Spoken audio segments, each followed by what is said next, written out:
Good evening, guys, and welcome to the Tactical Devils. Some breaking news has just come out, and the story is exploding online right now as we talk. Nothing is officially confirmed, but from Manchester City or Pep Guardiola himself. But the report are mainly being driven by the Daily Mail and Oliver Holt. That sources and they are saying that Pep Guardiola will leave at the end of the season, not immediately.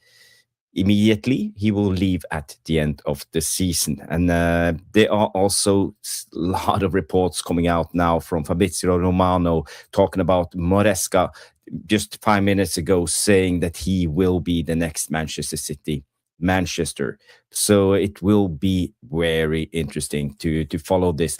We will follow Twitter. We will follow all the breaking news channel to see if there will be any updates. But the thing is, just a couple of days ago, Pep publicly denied leaving, and he intended to stay until his contract expires in 2027. So we will have to see what will go on when it comes to this and Pep Guardiola leaving Manchester City. But again, the sources say, and let me just bring it up here for you guys, and we can all read it together. So 2 seconds. What's going on? Yes, slow reply from Google Chrome.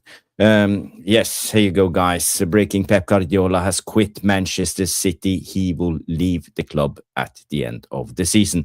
This is from Ollie Holt and the Guardian. So, guys, take from it what you like. Daily Mail, not the Guardian. And Stu and I and Mark will be back. We will discuss this. I see a lot of people are in the house already. We have Danny B. We have Bilal, Johnny Cremode, Paul is in the house already. Big up, guys. Smash the like early. We will be back after the short intro and talk more about it. There will also be some updates on transfer updates, links to Gibbs White, links to Julian Ryerson. We have been told that Sesko will be injured in the last game. PGMOL apologized to Manchester City, to Nottingham Forest. Surprise, surprise. Apparently it was a handball after all. So we will have the debate. And, there are some reports saying pen on paper with the contracts when it comes to Carrick and Holland. So, guys, I will be back after the short intro, and we will see you and talk more about Pep Guardiola leaving in a second.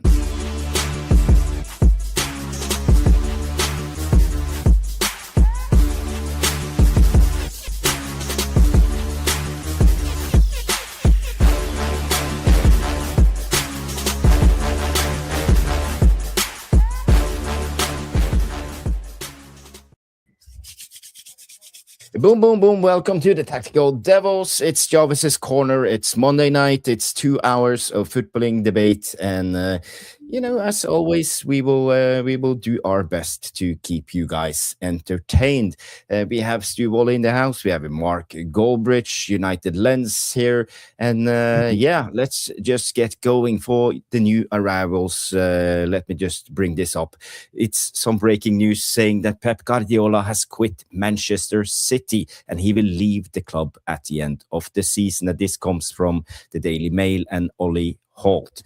We have heard report Pep saying he will stay until 2027. There are reports coming out from Fabrizio Romano right now as we speak that Maresca will be the next manager.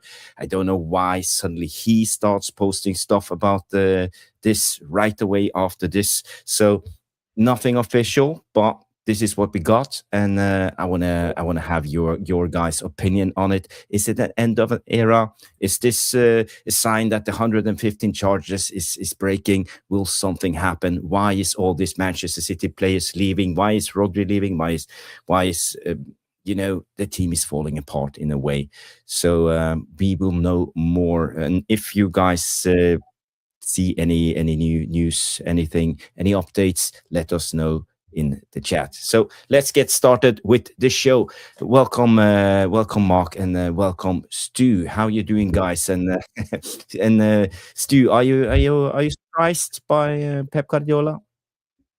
Not really. This is actually good evening, everybody. Tactico's Mark Jarvis and Paul. Got the in-laws around. I feel you, mate. We all have that occasionally, so I feel you on that one. This is one of those stories. Yeah, actually, you don't fuck about with, because this is a Fergie type story. You just fuck about with stories like this, because your journalistic reputation on this particular topic is at stake. It really is. You go live with something like that and you've got absolutely zero evidence to back it up. You're just going to look like an absolute moron. So from a journalistic point of view, to go public with something like that, he must know something. Speculation since Maresca engineered a move away from Chelsea was that he was going to be prime candidate to take over Guardiola, and there could be 100 reasons. I know you do, Paul. Bless you. There could be 100 reasons as to why Maresca left. We don't know, but my thinking would take me that we want you out of Chelsea. If you want to take over from City, you've got to learn every aspect of the club. And he's probably already been paid Maresca by City anyway. It just wouldn't surprise me about what's going on. So Ollie Holtz is okay. He's no mug. He's been around the block, been around for years, Ollie Holtz. And if he's got a sniff of this and he's gone live with it, then there will be an element of truth, I would suggest. And I think there's an element of truth rather than fiction based on this one. Guardiola himself has had chances over the weekend when they won the FA Cup to actually say, piss off, I'm here till the end of 2027. And he elected not to. Now, other people are suggesting, well, maybe he's just trying to stir the pot a little bit.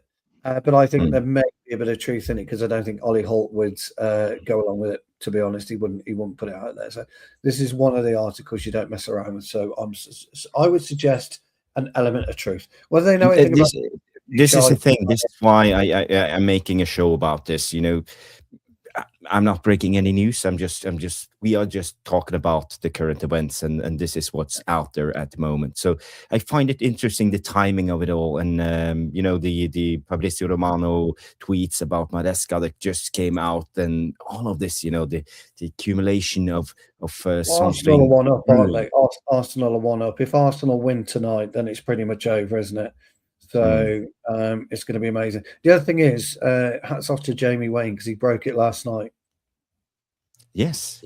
He broke it in the chat last night. Jamie Wayne said in the chat last night, Jamie, if you're watching, you broke it last night, pal. So Jamie got it from somewhere.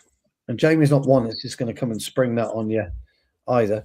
So Ollie, a lot of credibility. He's got a lot in the bank, Jarvis, as Ollie Holt. So yeah. We will know more afterwards, but I wanna know Mark's take on this. And you mentioned something that came through Sky and BBC, and I also see Rushmano coming in with a comment saying members of the City squad are anticipating Guardiola's exit from the club after the Aston Villa home game this week, and City have turned their attention towards how to best mark the tenure of Pep. Yeah, so this is from the BBC Sport. But you also mentioned something that came from Sky, Mark. Yeah, obviously I was looking up all the articles, quickly linking that, because most of them are saying it's not true, and there's no confirmation. But Sky, obviously they do all the I've got it here. Sky Sports are reporting that Guardiola's immediate future is uncertain, which that's neither here or there. No, and that only Pep knows whether he will leave after the final games of the season or see out his final year of his deal. They also say that the footballing world feels that he is expected to go, with Enzo Maresca viewed as his likely replacement. But crucially, this has not been confirmed by City or people close to Pep. So when they've gone looking, they can't find anyone close who actually can give concrete evidence.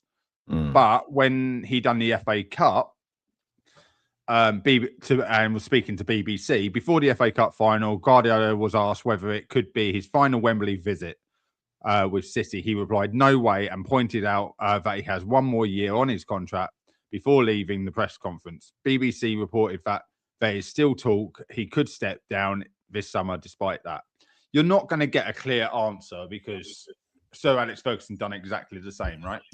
Yeah. So I've also started looking at Holt's previous Man City information. He's broken, and there's pretty much nothing. He don't break much. No. So it's not like he's got people close to Man City.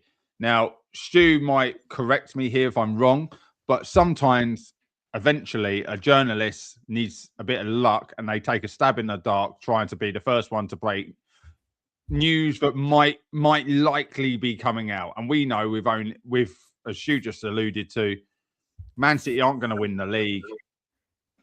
Is it time to go? Yeah. Yes, Mark. People do. They take a high hanging twig, and they will pull on it and see what lands.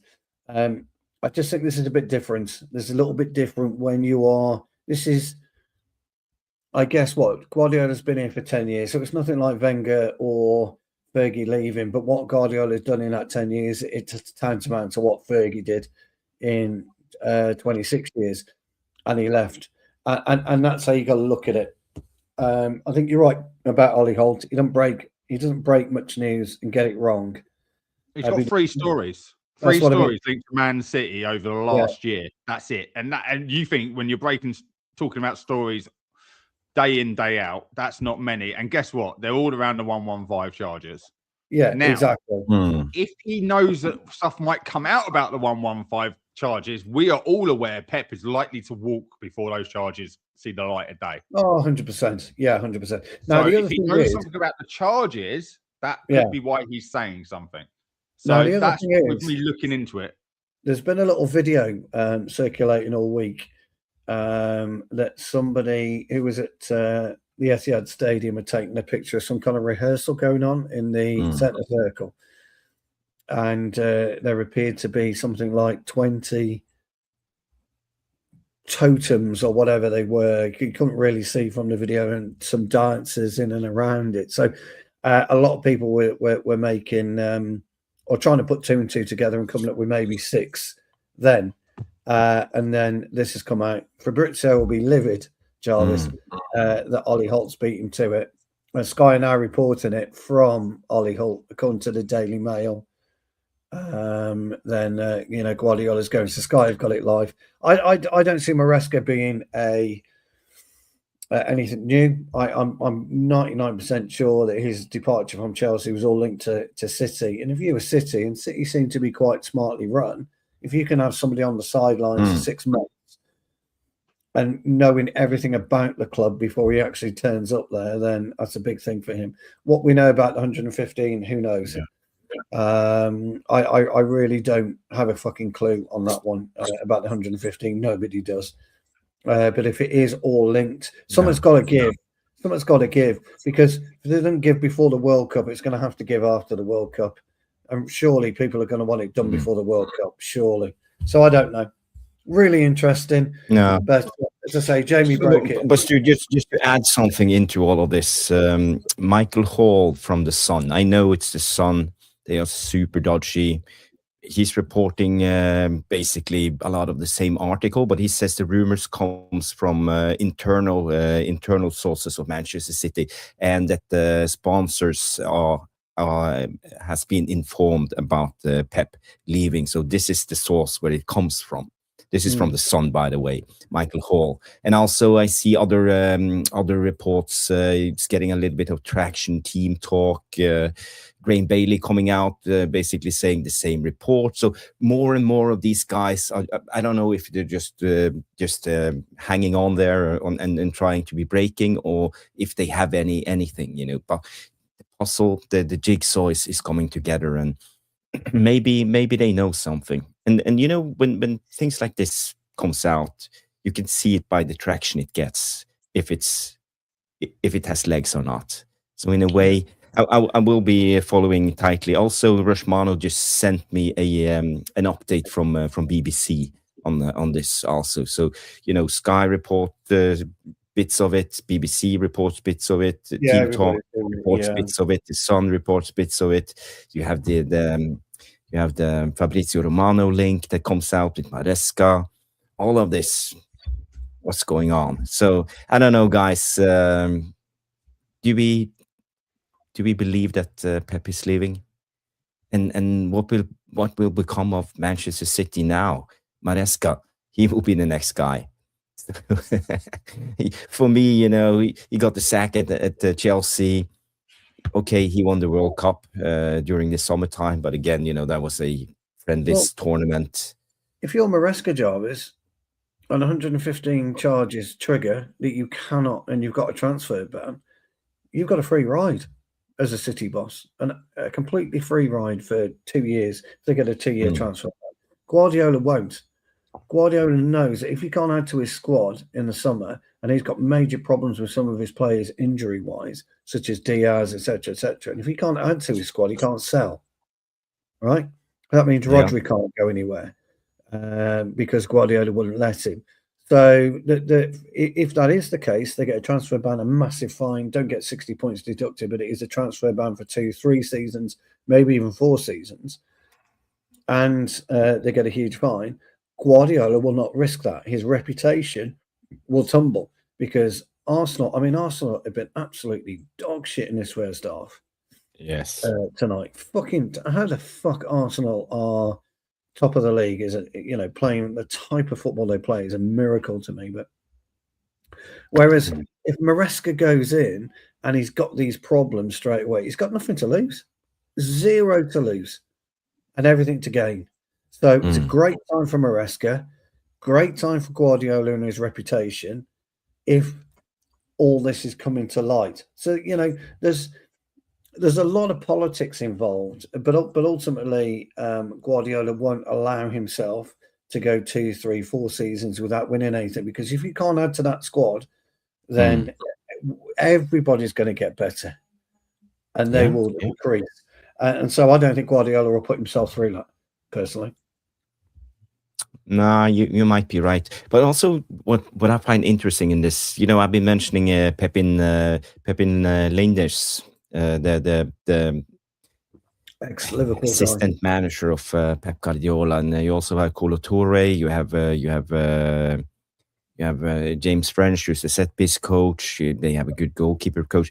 There could be some coaches we could pick up, because there came some news out today from Fabrizio Romano saying that the contract was almost pen on paper, and both Steve Holland and Carrick is included into this 2+1 year deal. So, but it's taking a little bit more time because they need to find out what type of coaches they are keeping. So I think this is why things takes a little bit more time. And now when this suddenly appear, you know, there are some people living in Manchester actually with a great bit of competence who can come in and help us out and help Carrick. So I don't know, what's your take on that one, Mark? If we take any more people from fucking City, I think I'm going to start wearing light blue because it's getting beyond the joke. Look, Carrick's contract, he's contracted currently in his role till the end of the season. So he's got till the end of the season. They're not dragging their heels. They're not doing anything. Why should he put a pen to paper with 1 game left when he can do it after the last game? If they didn't do it before he spoke to the crowd at Old Trafford, they're really not rushing it, are they? Because that would have been the perfect opportunity to announce it. By the way, I'll be here leading you into next season. You know, that was what a great PR spin that would have been. Blow them all out of the water doing that in the middle of Old Trafford. But City have got a load of great coaches, so you would think. By the way, it's out there. David Ornstein comes in with the bomba saying Pep Guardiola to leave position as Manchester City's manager at the end of this season. The 55-year-old Spaniard departing after a trophy ladder decades, set to be replaced by Enzo Maresca. Nothing official confirmed yet from Manchester City. Well done, but this Ollie is Hull. from David Ornstein, so that's the guy I trust 100%. He's never wrong. Yeah, so like it's official. Ollie Holt wouldn't go. You just don't do that. That's a story you don't dick about with. So fair play to Ollie Holt. He's got the scoop. Good lad. Well, Jamie Wayne got the scoop actually last night. Or the Sun. Unless he knows Ollie Holt. Do you know Ollie Holt, Jamie? Because you've got the scoop from somewhere, pal. So you beat Ornstein, buddy. Wow. So, this is big. Yeah. This is big. Now we have a full show, guys. We will talk more about Manchester United, but could this mean that the 115 charges is coming into effect? You would think so. I would say so. I would say that there's problems there. Yeah. He's only got 1 year left anyway. So the fact is, if he goes now or goes at the end of next season, the 115. If it doesn't come out now, it has to be out before next season. But then they're going to drag it out anyway. So whatever comes out, but it's going to still stay in court. It's going to get dragged out till 2030, guaranteed. I'm telling you that now. It will be full, and they will run the risk of bleeding the FA dry because they've got the money to do so. But there's no appeal on this, though, is there? There's appeal on most of it. Yeah, but on a lot of it, on the real charges, you can't appeal. So my understanding was the charges that they're likely to get convicted on. I think there's only 2 of those, isn't there? 3. They're really heavy charges. I don't think you can appeal on those. No. But again, I don't think you can appeal to the FA and the investigation. That's the thing. Yeah, it's not a criminal matter, is it? No, I think that was one of the things they said right away. You can't appeal because we know the European UEFA. Some of it is criminal. But if you're falsifying things, that's committing fraud. So therefore, that is where they're the ones where they can have the appeal against it. Anything that is classed as but fraud. it's not gone to court of law though, has it? At this point in time. I don't know how it works because if they find it, we are talking about business law here, so they could then take it further. So that's what I'm talking about. You're talking about defamation of character and things like that. So there are aspects of the court case that could be taken further, or they would want to appeal against. But at the end of the day, we're saying, did you do this or did you not? Did you overinflate this or did you not? And if it was that easy to prove, it would be out there, wouldn't it? Yeah. The problem is it's obviously very, very difficult for them to disprove as well, and that's the problem. If you can't always prove it and you can't disprove it, then the independent panel, which was set up, 3 independent judges, I believe, pass their findings on, and the FA then, or whoever is setting the that's the difference. So someone should put that up there. It's not the FA. Yeah, it's the Premier League. The Premier League. And then they'll make that decision. They'll make that decision in terms of what they're going to do in terms of punishment. Look, City can try and tie up the courts as long as they want. Something's got to give eventually, because they can't go to the court of arbitration with this one, can they? So. Yeah. Do you think it will end with court of arbitration, and they changed some of it, but they also said no, some of it's correct. Correct, yeah, for UEFA, yeah, that's right, and they got that decision that enabled the Premier League to take it further. Yeah. We'll just have to see what happens with that. Apparently, Romano just sent me Fabrizio Romano also is coming out with this, so now it's confirmed from all the top tiers. You know, Well, they're not. They're just jumping on someone's bandwagon. Austin probably knew about it and has kept it until someone broke the news, and then Romano will just jump on top of anyone these days. You know.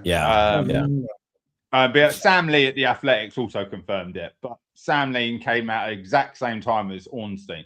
So they've obviously waited for someone to break it and take that risk, because then it alleviates them backing it up. They're not the ones who's taking the risk. Yeah. As Stuart said, it's you don't fuck about with this one. Big jump to take. And where's the proof? Yeah. They need someone. They need a statement of proof. You know, you have to prove your sources, don't you? You don't need to reveal them, but there's going to need to be proof of source. Yeah. You've got to go through information from, because that is a massive suing case, potentially, if wrong, reliable. Yeah. I wouldn't think it's. That's what I mean. Ollie Holt won't go live without knowledge. He will have knowledge. No, but I never like seen Daily Mail as a very credible source. Not you don't need to, Jarvis. They're not the Sun, but at least they. It's not. Yeah. It's the journalist. Hey, on this load of shotgun with buckshot, you're still likely to get a bullseye out of one of them, right? Yeah, that's journalism, Stu. No disrespect, but sometimes scattergun approach, you hit the target eventually, don't you? Yeah, but like I say, Ollie Holt is a different type of journalist. It's like if Henry Winter went. If Henry Winter was at the Sun, you'd still back Henry Winter, because it's the journalist and not the rag. And on this occasion, Ollie Holt, I've got no problem with him. That's a very fair point you make, Stu, and I agree. If it was Steve Bates at the Mirror years and years ago, you think, oh, fuck off, because Bates was an absolute tool. But you know, do you think this means that they will get all their titles removed? No, they can't do that. Not on the players. This is all club based. Yeah. So no, they won't why should an individual be punished for a company's thing? You don't. A company gets sued. You don't take the wages back from the people who are working for the company, do you? No. I think they'll. I think they'll asterisk it or make some kind of. Again, if they're found guilty, this would lead us to believe they are. We all remember Lance Armstrong and the Tour de France and the EPO scandal, doping. Oh yeah, and he got all his titles removed afterwards. Yeah, he also came out and said, "Find me another rider that isn't doing the same thing." Well, they were. Everyone was doing it. He just got caught. The thing is, though, Jarvis, they didn't take his yellow jerseys away. No. He kept all his yellow jerseys. Yeah, okay. But he's not officially the winner of the Tour de France for 7 years. On a piece of paper, but he can hold up a fucking yellow jersey. Yeah, he can hold up but basically that's what we're talking about anyway. You know, removing Manchester City from the timeline of the Premier League. Here's the thing about Lance Armstrong. Lance Armstrong, whatever you think of him, did a lot of good for society in terms of raising money. And we're talking millions and millions and millions for cancer research. Mm-hmm. And he used his fame and fortune to do that. Whereas Man City haven't. It's a very, very blinded viewpoint, by the way. It's very murky what he did. But, you know, from people who suffered from cancer and are suffering from cancer, his money would have gone a long way to making them, you know, to helping them survive. Oh, shoot. I went through seasons. I can't remember the amount of footballers that wore the yellow band. Oh, yeah. So it was huge. And Nike made a killing out of it as well. Maybe I should clarify what I mean. Yeah. Trophies will be taken from Man City, but the players won't lose their medals. No. They won't lose their memories. They won't lose the experience. You can change the tables. You can take the trophy out of the cabinet. You can give it to someone else, which I actually wouldn't even give it to someone else. I'd just void it because no one wants to by default. I bet you Mourinho would take his Premier League title.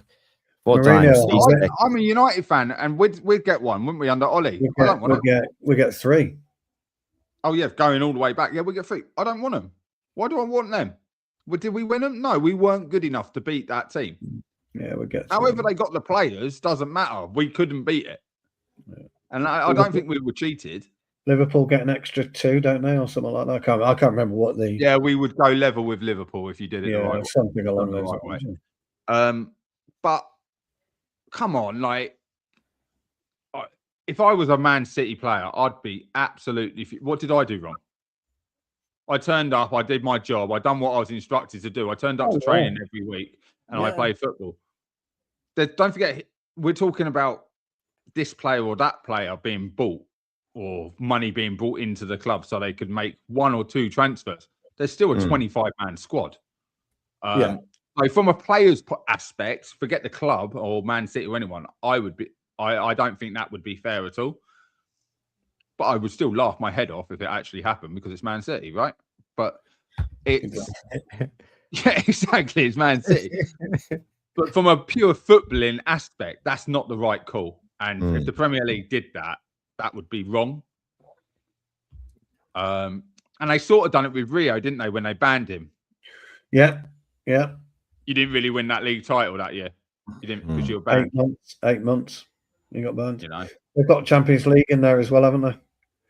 I don't know whether that comes under these charges. It would certainly probably be. No, it's strictly the Premier League because there's other financial rules. You wait for a relook at it. Yeah, I would think. Yeah, but they have a time bar when it comes to this, so they can't go back to 2012, 2013. I don't know. Have UEFA got a time bar? Yes. Because the Premier League doesn't. Not the Premier League. This is why the Premier League could actually do this. Yeah. No, but if them were found guilty of a form of corruption, of getting those players in, and they took a fine of 500,000 Swiss francs or whatever. They paid it like 5 years ago. Yeah. It wouldn't matter. You could still be stripped of a title. You can be stripped of a title going back over years. You can still be stripped of a title. Trev, you're right about Brailsford. He was just slightly over the line. He was terrible. The TUEs he was guilty of, the old therapeutic intention. The doctors, there was a specific doctor that was involved in Armstrong's doping, Dr. Ferrari. And in fact, he was developing performance enhancing, whatever you want to call it, way before Lance Armstrong. Armstrong heard about it, and he got US Postal Service in. But actually, in and around that time, Trev, pretty much everybody was doping. Now, when Armstrong started getting to the professional ranks and started getting to like the Tour de France, he was 30, 40, 50 seconds down on various stages. But he was winning stages like that throughout Europe. And then when it came to that particular race, he was 30, 40, 50, and he wanted to know why. And he went to Ferrari, tried to understand why. That's how it all came about. That's just a very crude explanation. Yeah, but the EPO was only a hormone to produce more red blood cells. What it was at the time. So basically, they just injected a hormone that couldn't be traced on the doping. What do you call it? Yeah. So it was in your system and out your system. Pretty much. So what they did, quite funny. They would dope at the correct time. So as soon as they were ready to get the full benefit of it, the start of a race, that's when they would dope whatever time before it. And by the time the race is done, they do urine test, etc., they were right. But they were doing it, in plain sight. They were doing it on the bus on top of a mountain in plain sight of everybody. Amazing. But Rasmussen, the Danish rider, was done for doping. And when he was riding for Rabobank, Marco Pantani, the Italian pirate. I don't know if you remember him. There was one Italian that tried to do his own blood transfusion, nearly killed himself. Yeah. Wasn't that Marco Pantani? I think it might have been. I think it might have been. Absolute clowns. You got Lars Ulrich, the German, the T-Mobile team at the time. Even David Miller from the UK. Scotland. Sorry, Scotland. No, UK. Scotland.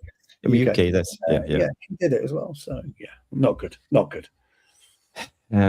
Paul comes in with a question. Do you think Braves would Astro?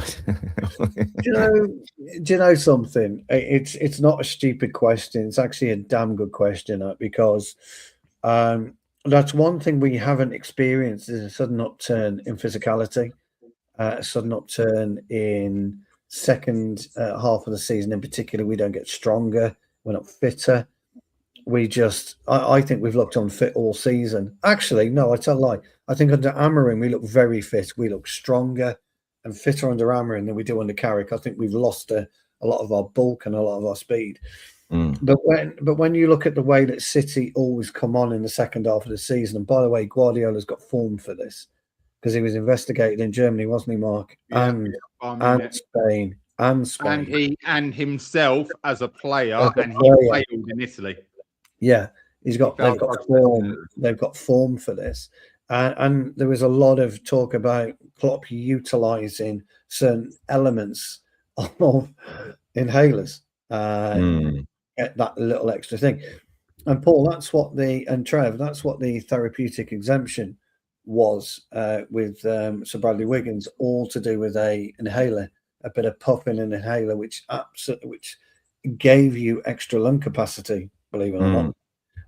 And so you've probably been at games where other people opens up the capillaries, they're not asthmatic, and they give them an inhaler to open their lungs. I've seen it. Yeah, I've seen it happen. And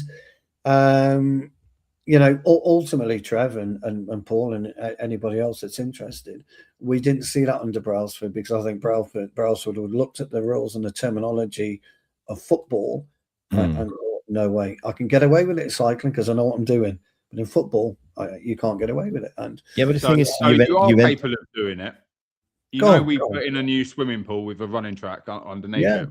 Yeah. You attach the oxygen mask. You run you simulate high altitude training. That's right. In a restricted environment, it produces more red blood cells lacking in CO2. So when you come back down to a standard level, you're actually producing more. It's weird how it works, but that's what high altitude training does, where you train to deprive the system. When you're in a non-deprived area, you can actually handle and take in more. That's exactly right. And that's why they shock the system as well, Mark, with and Jarvis, with the cold, the ice, not the ice bath. Yeah, the ice bath. The cryo chambers. They shock the system to develop. Yeah, the sub-4, like 300 degrees and things like that. Really interesting. It's really interesting. But, really good question, Paul. I like that question. Yeah. But can I just clarify? Are you saying they went and saw someone named Ferrari? Yes. And he gave them drugs to make them quicker? Yes. Yeah, in a nutshell. Yes. I know the irony there does not go away from me. I know. Ferrari, faster. Yeah. he That's mental. Here's a funny thing though, guys. His aim wasn't to cheat the system. His aim was actually to build a super athlete. It wasn't to cheat the system. It was to build a better athlete with better stamina. And that's what they did. They were never muscle enhancing. The Russians were doing that for years.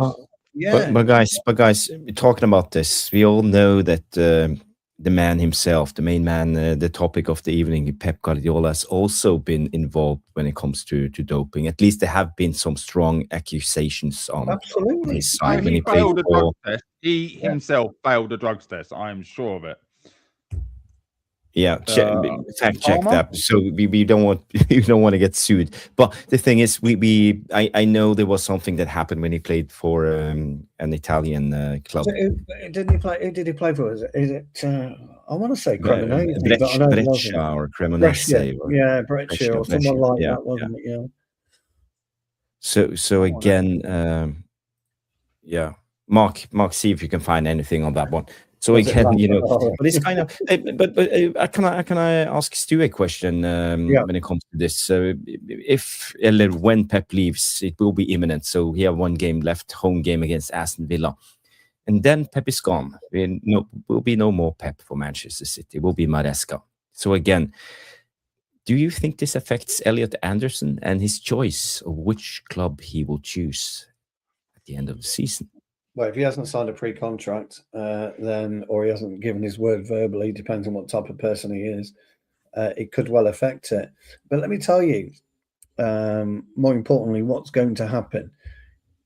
If there is a press conference, which I didn't see today with Guardiola. Did anyone see a Guardiola press conference today? Yeah. He would have had a pre-match interview for tomorrow, wouldn't he? He would have had a pre-match. Yeah, I haven't seen anything. Will there be anything tomorrow? Probably not. What will he do tomorrow night? After the game? Why would he do anything before the last game of the season? I'd like.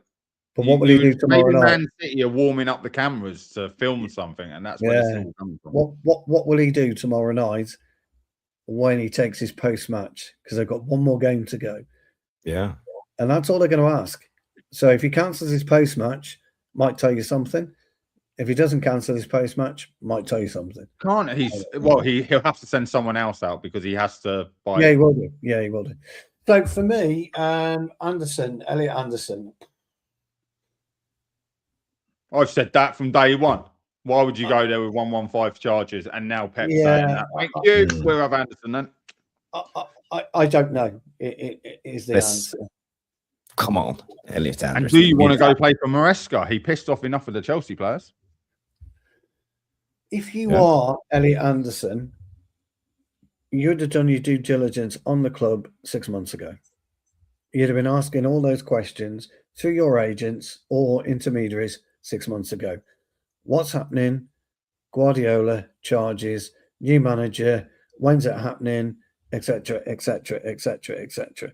He's probably gone there with a list of 10 questions that he will require answers in writing before he put anywhere near pen to paper. And so it remains to be seen on that one. Can I have all the answers to the 115 charges just before I sign the paper? He's not going to sign anything unless he knows. Well, I wouldn't, because he can go anywhere. Yeah. Just to clear up Jarvis's fear of us getting bloody taken down. Yes, Pep was banned for a nandrolone. Nandrolone. Is he banned for nandrolone? He was banned for nandrolone, a banned anabolic steroid after a match against Piazza when he was playing for Brescia. Yeah. UEFA also reported at the time that he protested his innocence. He received the ban, but years later, he successfully appealed in 2009. The Guardian reported that Guardiola had won his appeal against a positive test and that the suspended prison sentence that it carried was overturned. So although he was banned, there obviously in Italy, it carries a sentence for using that. Right? But he's not the first player that this has been used and then later had it overturned years later because it's so hard to prove when. We only got to look at Paul Pogba. It's still unclear where he got his from. It was in his system, but they don't know how he got in his system. I don't know how he got it. No, that's right. Yeah, and you have the same with Rio. The same with Rio. He still claims he's innocent when it comes to this. And but they did imply hair follicle. Yeah. That doesn't lie. Hair follicle is that's in your blood. That's in your body. That's in your DNA. Yeah, almost. That's your definitive. Yeah, your definitive. But like I say, he tested positive. Yes. Was he banned? Yes. But he denied it and somehow was cleared years after, which was pretty much outside of his playing career. He was cleared after he stopped playing, which worked that one out. Cleared once, it's no longer going to affect you. Correct. So, but yes, he was involved there, which was the same with Juventus, with drugging all their players, Inter and everything. It was found that basically physios were doing it. And a lot of it was linked back to potential mafia, like match fixing, things like that. It was a way of getting players out of games. And what year was it? Then for it to come in at Bayern Munich, it was revisited, and that's when it was heavily looked into, going once bitten, twice shy. But by the way, there's no coincidence that there were doing that in Italy during Mr. Armstrong's tenure. No, I remember Rosenborg played against Juventus in the last 16, no, last 8 in the Champions League. Yeah. And the players said so themselves to the Norwegian press afterwards. They'd never seen a team run like this. They couldn't keep up. It was insanity. And the Juventus players, how they could go on, sprint for the full 90s, plus add-ons. You know, it's A certain Mr. Keane also said the same thing. yes. So Mr. So Keane again, also said the same thing. Amazing. But they got away with it, didn't they? So they did. Yes, Jamie Wayne is in the building. Stu, can you give Jamie his roses from yesterday's show when he? Yes, Jamie, I did mention before you came in that you broke the news before Oliver Holt. So well done on that, my friend. And excellent news. Excellent news. We don't want to know your source or anything of that nature, but excellent work, my friend. He has some inside information. Yes. Yes. Inside. No. Yeah, he might be. Who knows? 30 likes, guys. Do us a favor, please. Smash a like if you haven't. Yes, please. Yes. Smash that like. We were just breaking some breaking big news, you know. So again, Rashmano just sent me a photo, some updates on this one. But again, let's just go to the Maresca thing. So how do you guys think Maresca will do with this team? Because he's very strict, he's very rigid in the way he sets up his team. Could it suit this Man City team? Do you think Haaland will still keep on scoring in the Maresca team? I think Haaland will score more under Maresca, because I do think Maresca is more attackive, give the striker the ball, because that's one thing he did do at Chelsea, was produce goals. Was a bit more gung-ho, should we say. But I can't see some of these players going for that kind of football. They're not like that. But Jarvis, you said something at the beginning of the show. Look at all the players that are leaving. Look at the players that are leaving Man City. Bernardo Silva, you have Rodri apparently going to...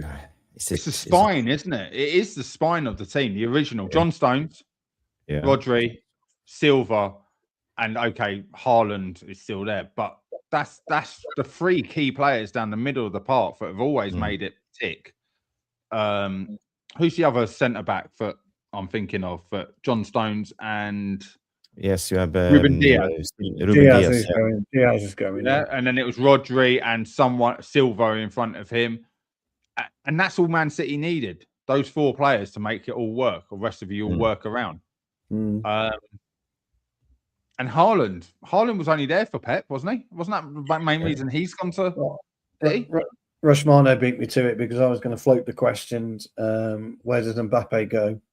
And Haaland to Madrid. Mbappe's probably going to leave Madrid, isn't he? After this, what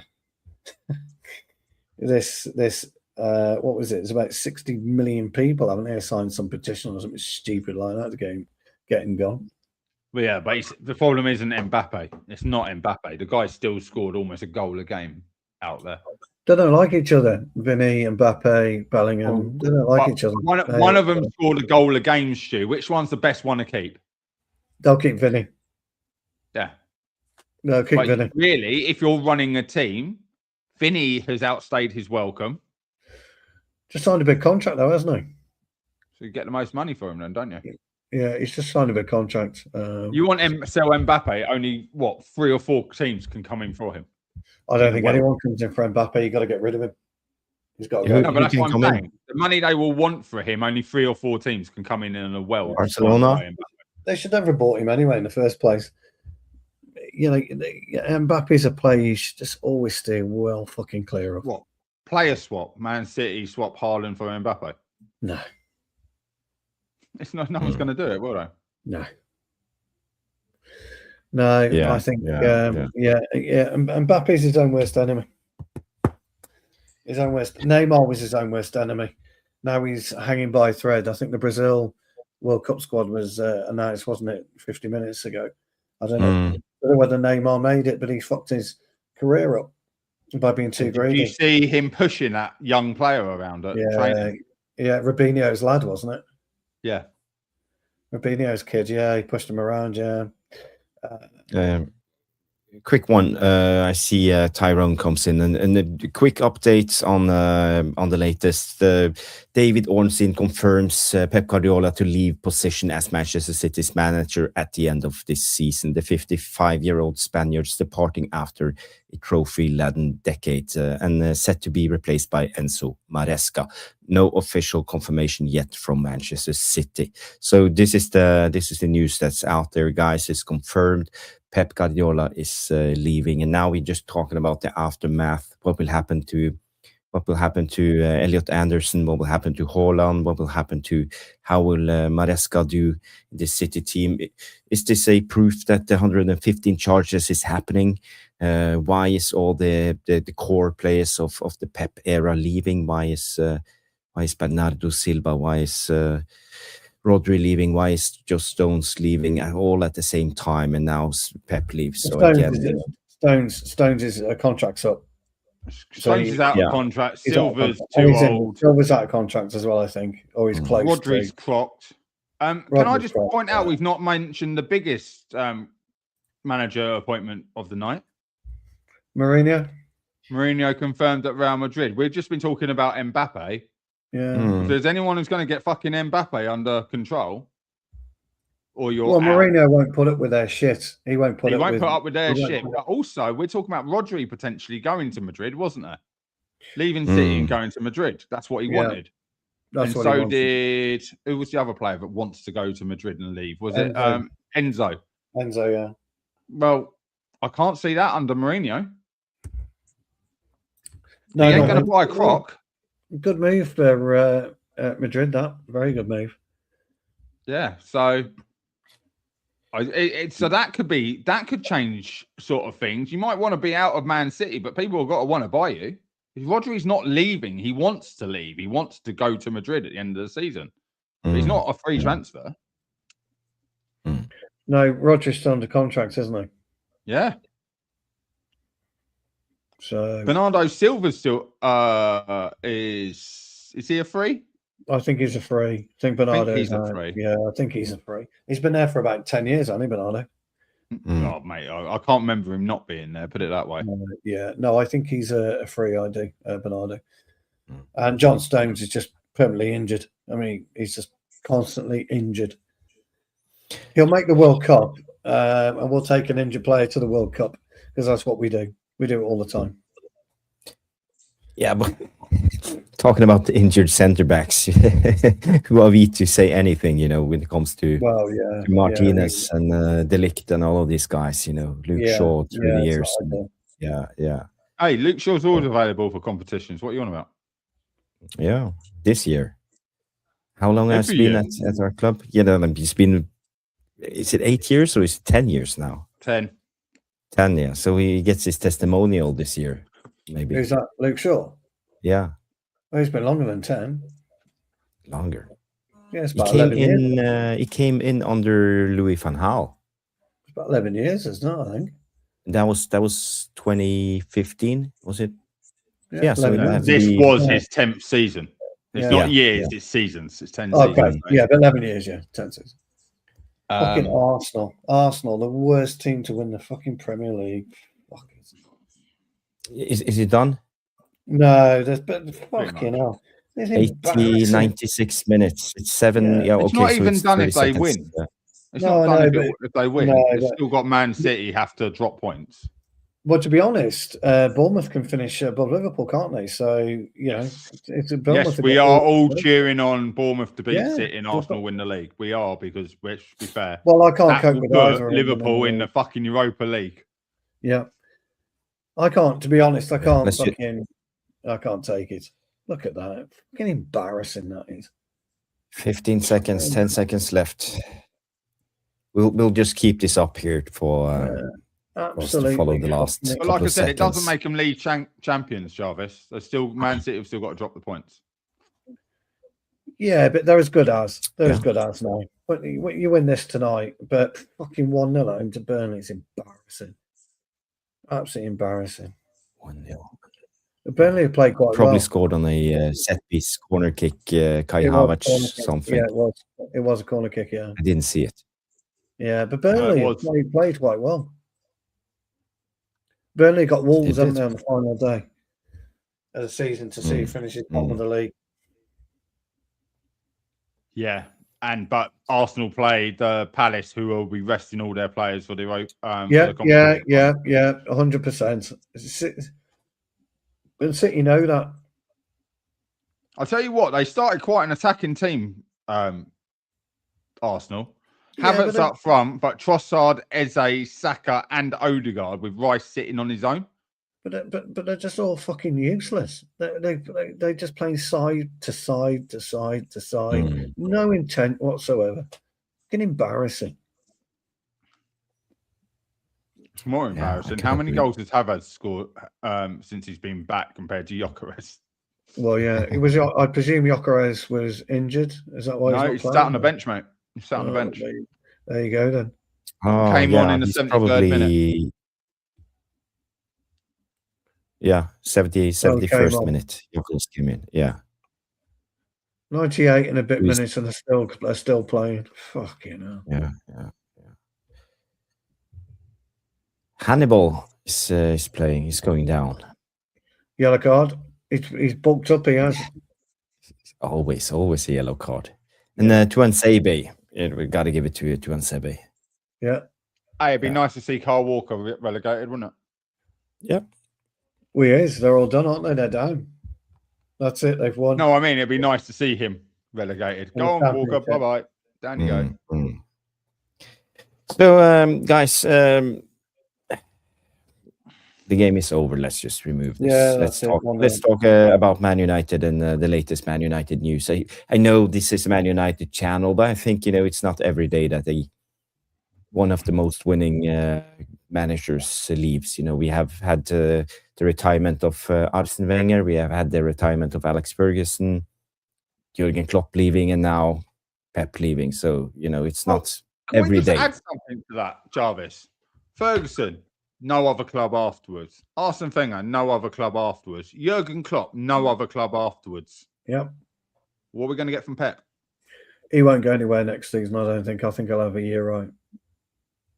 Yeah, but no other club. So these managers, the three, I think, are the three most recent iconic managers, Pep being number 4, have not even gone on to do international currently, as in Klopp's taken a director of football.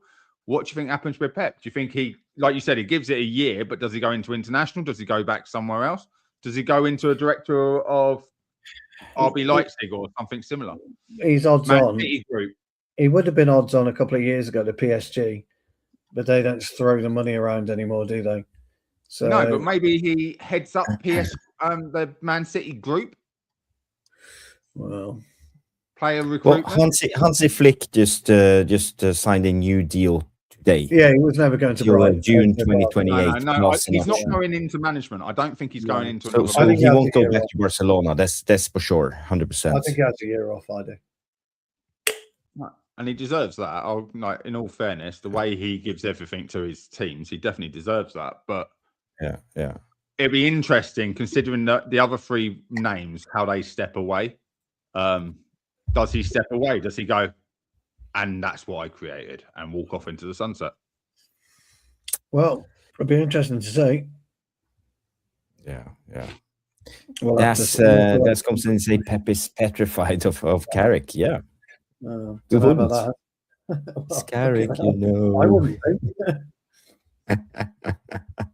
think. Okay, guys. I'm just checking the City game. Is it over? Yes, it's full time. Arsenal won the game. Johnny Kermode comes in with a good suggestion that he could become the Spain manager. Yeah, possibly. I think he'll wait. I don't see international football in his way. The way he manages, you can't do that in international. The way you only get players like 1 week, 2 weeks here, 1 week there. Yeah, That's not his football takes weeks on the training ground. So, but then the Spanish play a lot of that way. A lot of the Spanish players are out of that Barcelona training development, and it might be quicker to teach, but I don't see it personally. I don't see him working as an international manager. Bit like Southgate won't work as a club manager. He works as an international manager. I see it the opposite way around for Pep. Yeah. Rashmano just sent me some updates. Something about Antonio Conte. Stepping down from Napoli.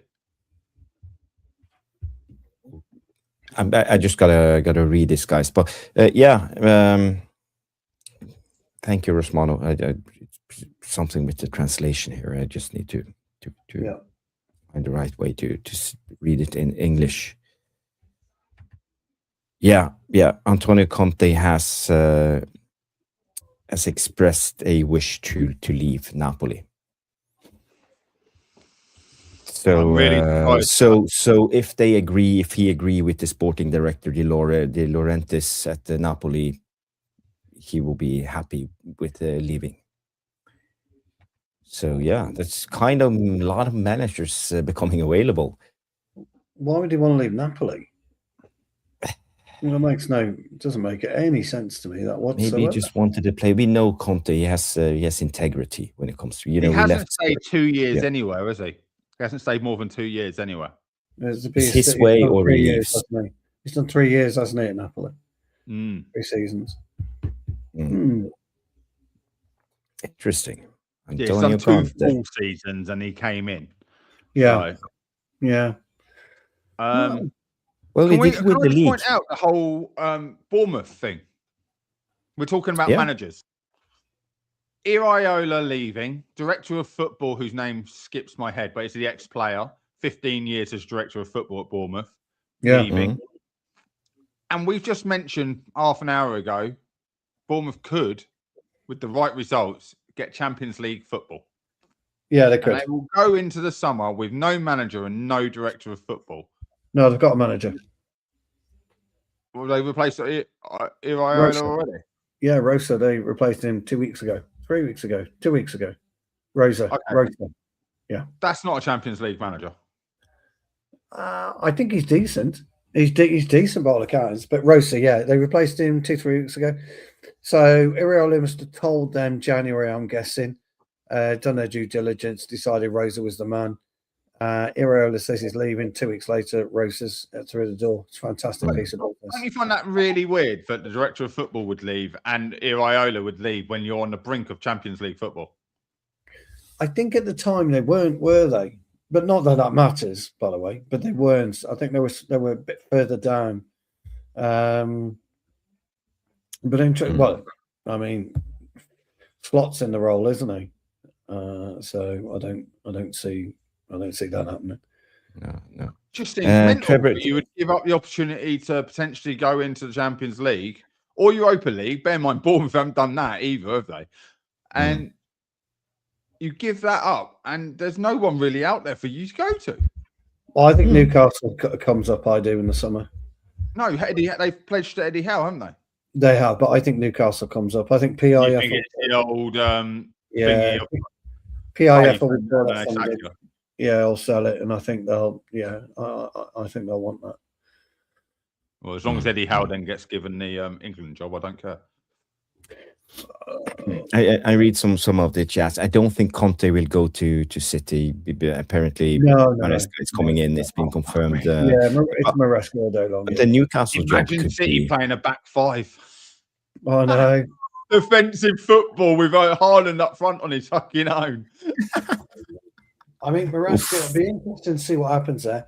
I don't see Conte coming back to the UK, to be honest. Italy job?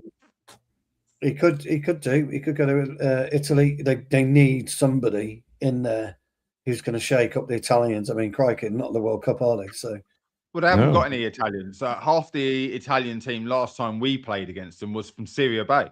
So it wasn't I know. even Serie A. So maybe Conte would do a job there. I don't know, but I can't see him coming back to England. No. Guys, right before this breaking news with Pep came out, I had a plan. I wanted to talk about transfers tonight. So let's just go into the latest transfer news. And first of all, Patrick Berger, the guy who used to play for Liverpool, the Czech guy, he's a big source now. Patrick Berger. I don't know how you pronounce his pizza. name. Bad get. Apparently he is linking us to a guy we have been talking about on this channel a lot, a Norwegian fullback with the name of Julian Ryerson. So this is the report that came out that Manchester United have made inquiries about Borussia Dortmund's Julian Ryerson. However, whether this becomes concrete depends on many factors. If it does, Dortmund would demand at least 30 millions, but there's no price tag. This comes in from Patrick Berger. And I find this really interesting because I've been waiting for this. I've been waiting for this link. This is, I think he have 16 assists for Borussia Dortmund as a fullback this season. That's a Bundesliga record as far as I know. Is he left back? Yes, he's a left back, but he can play right back also. He's 2-footed. And but the problem with him, I think, is 28. He looks about 45, Jarvis. He ain't the youngest looking player. I'm sorry if you're watching, but he's not. The Premier League doesn't do well with fullbacks from Germany, do they? From the Bundesliga. Well, he's Norwegian, just to say. No, I know he's Norwegian, but from the Bundesliga, we don't do particularly. It's a different kind of football. Frimpong, for example, looked absolutely fucking amazing at Leipzig, didn't he? And yeah, and in fact, actually reverse that. Enough said. We've had shit fullbacks go to Germany. Yeah, we're really bloody good. The other way around as well. Yeah. Look, if you get him at 30 million and you're not willing to spend 60 or 70, it's going to take to get Lewis Hall. I would go to Wolves and get Bueno all day. Yeah, I agree. If you're gonna go cheap, go for the cheaper Premier League option from cheap European. Otherwise, you go for the best Championship option, whatever club it has to be. Or you'd probably go for Juve, wouldn't you? Out of West Ham. I like Juve. I just love his. I love where he crosses in from. No, but it's what the cross is. It's a crossing aspect. He puts it in from like just inside his own half, whips around the back, and as a striker all day long, you don't want to turn and chase that ball. And I'm running onto it. I've already got the run on you because you've got to turn around. It comes in so hard and fast. I've heard that somewhere before. But like, Bueno doesn't do that. Bueno goes deeper. Bueno's a deeper crosser. Whereas I agree with you on Juff. As soon as he gets across the halfway line, he's looking to ping it in. And I do like that about him. Great tackler, really quick, good stamina, big, tall, strong. Anything else we can add to that about Jeff? I think he ticks all our boxes, doesn't he, for a left back? I'm not sure about the great tackler one. I'll put that out. He's a 50-50 on that because I've seen some horrendous attempts at tackling. No, I've seen some. But he's definitely a diamond. He's a tackler. Yeah, he's a tackler. He is the left back, Wan-Bissaka. When we took him, Wan-Bissaka wasn't, the Wan-Bissaka at West Ham is a much better footballer, isn't he, at West Ham than he was at Manchester United. Because he's got that determination now for being dropped from Man United. It's gone. Exactly.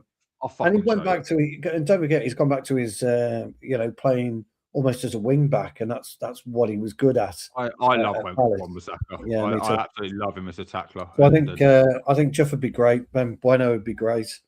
But Lewis Hall would be the one. Who's the other one you like? Brentford. I liked Kirkus, but he obviously went to Liverpool. You're on about the centre. Oh, that's Bournemouth. It's the Brentford one. You're right. Brentford. I'm sure you kept going on about the Dutch centre back. Yeah, the left back. What's his name? Begin Escapes with me. M or something. Escapes me. I'll find it. Not. I'll shout it out in a minute. Two names. Not. Escapes What, me. like Water Peters? No. Something like Walker.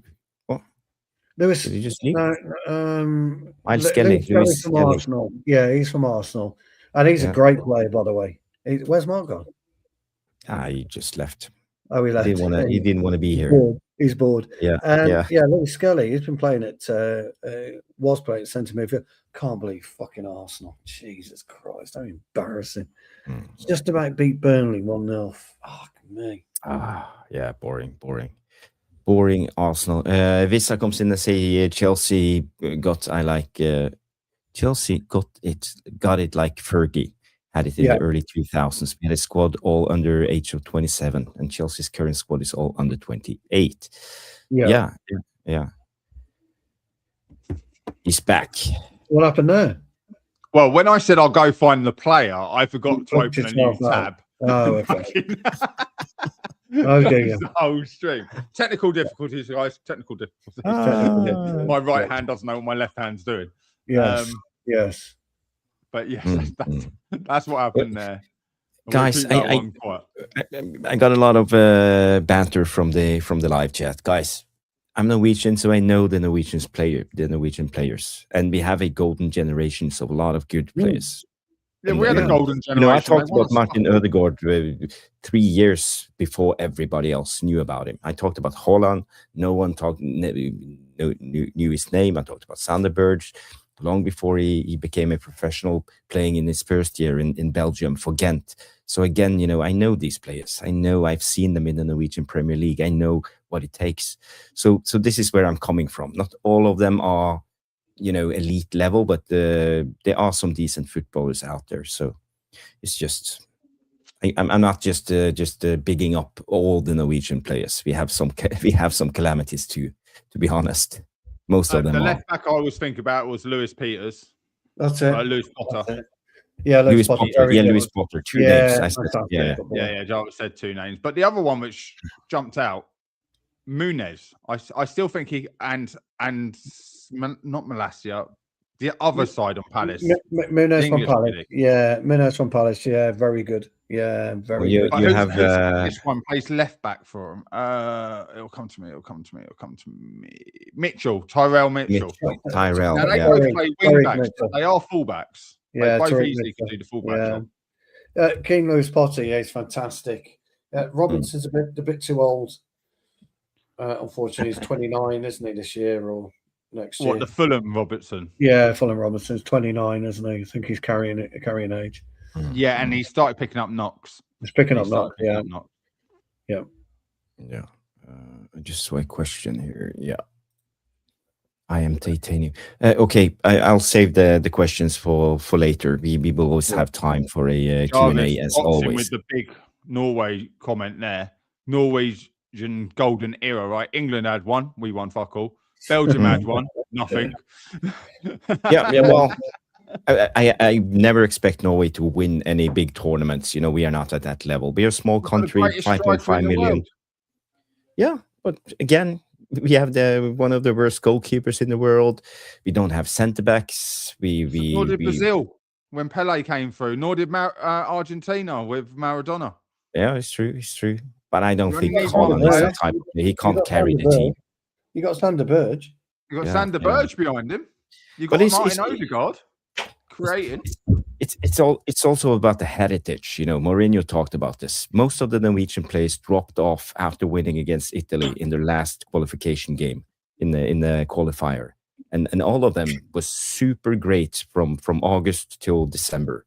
After that, you've seen the drop off of Martin Ødegaard. You've seen the drop off of Sander Berge. You've seen the drop off of Haaland. All of them, they are just happy by being there. They're not in it to win it.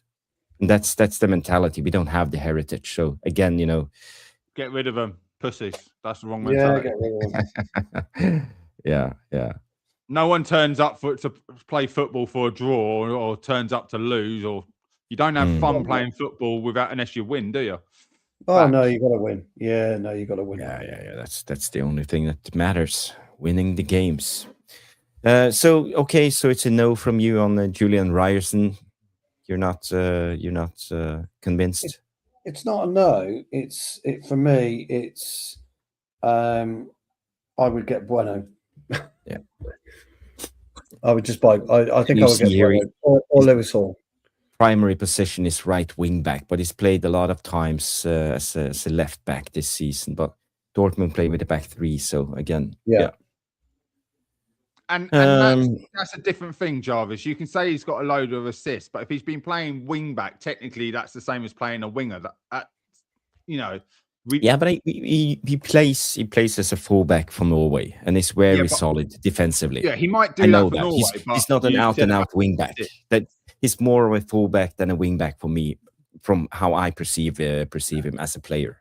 But Harry Kane scored almost 60 goals in that league this year. So this guy's created 16 chances for what, second or third best team in that. You can probably multiply it by 0.7 or something to know what actually the goal tally or assist tally looks like compared to the Premier League.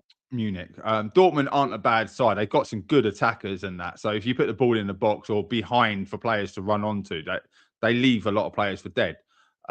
He would work in the United team or in a counteract. Fact, we're counter attacking. I was going to say counteracting. It could work, but I don't want to play counter attacking football though anymore. I don't want to do that. I want to play an all natural game. Counter attacking is. I want to play a natural game of football moving forward. Carrick's got to really seriously impress me next year. Well, isn't the most natural way of football being counter-attacking, though? When I get the ball, we all go. No, not for me. I like a more balanced approach to games. I don't like sitting back. I don't like always playing on the front foot, always playing on the back. Oh, no, yeah, I agree. I want a more balanced approach. Counter-attack, I don't want to see, but I do want to see us when we get the ball, we fucking go. Do you know what I mean? We go. No, I've got no problem with that. As soon as we get turnover, I want to stop and gone. Yeah, absolutely. But I just think Carrick needs to be more balanced for me. I totally agree. So he's got a lot to show. He's got a lot to show for next season. Yeah. Biggest red flag there, Jarvis. No red cards. Yeah. 8 yellows. Yeah, big flag for me because, you've got it. And I've said this. Do you remember last show we were all together? Nobody tackles anymore. No, that's what I was going to say. How do you get sent off if no one makes any tackle? Nobody puts a fucking tackling anymore. Get a fucking tackle. I ain't got a problem with a red card here and there. I really haven't, because that means you are trying to affect the game of football. 8 yellow cards is acceptable. That's not a bad going, really. Yeah, he needs a couple of reds in there, Jarvis. If he gets a couple of reds in there, tell him. Then I'll consider him. Yeah, okay. Yeah, but I just want to go back to Nasser's comment and say Ryerson had the second most big chances created with 22. And if you look at the FB refs, he's on 100% when it comes to big chances created. So again, probably give Sesko some goals. Hang on, he's got the second most in the German league. No, I'm asking. That's not a dig. He's got that's what that is. He's got the second most in the German league, but Harry Kane scored almost 60 goals, and you're telling me that Elise and people haven't created more chances than him compared to all the other wingbacks and fullbacks in the Premier League. So it's in the top 5 leagues in Europe. Yes. But who's the other wingback who's done better than him? Why can't we buy him? No, well, you can't be better than him. He's on 100%. That's 100%. Yeah. So but someone's outperformed him in creation. So my question on that then is, and I understand it, but why is he not on 101% with 23 big chances? How the fuck do they say 22 big chances? I know. That's all I'm asking. Because for them to say it's 100% on big chances created, then you're only allowed, by virtue, you're only allowed to create 22 big chances.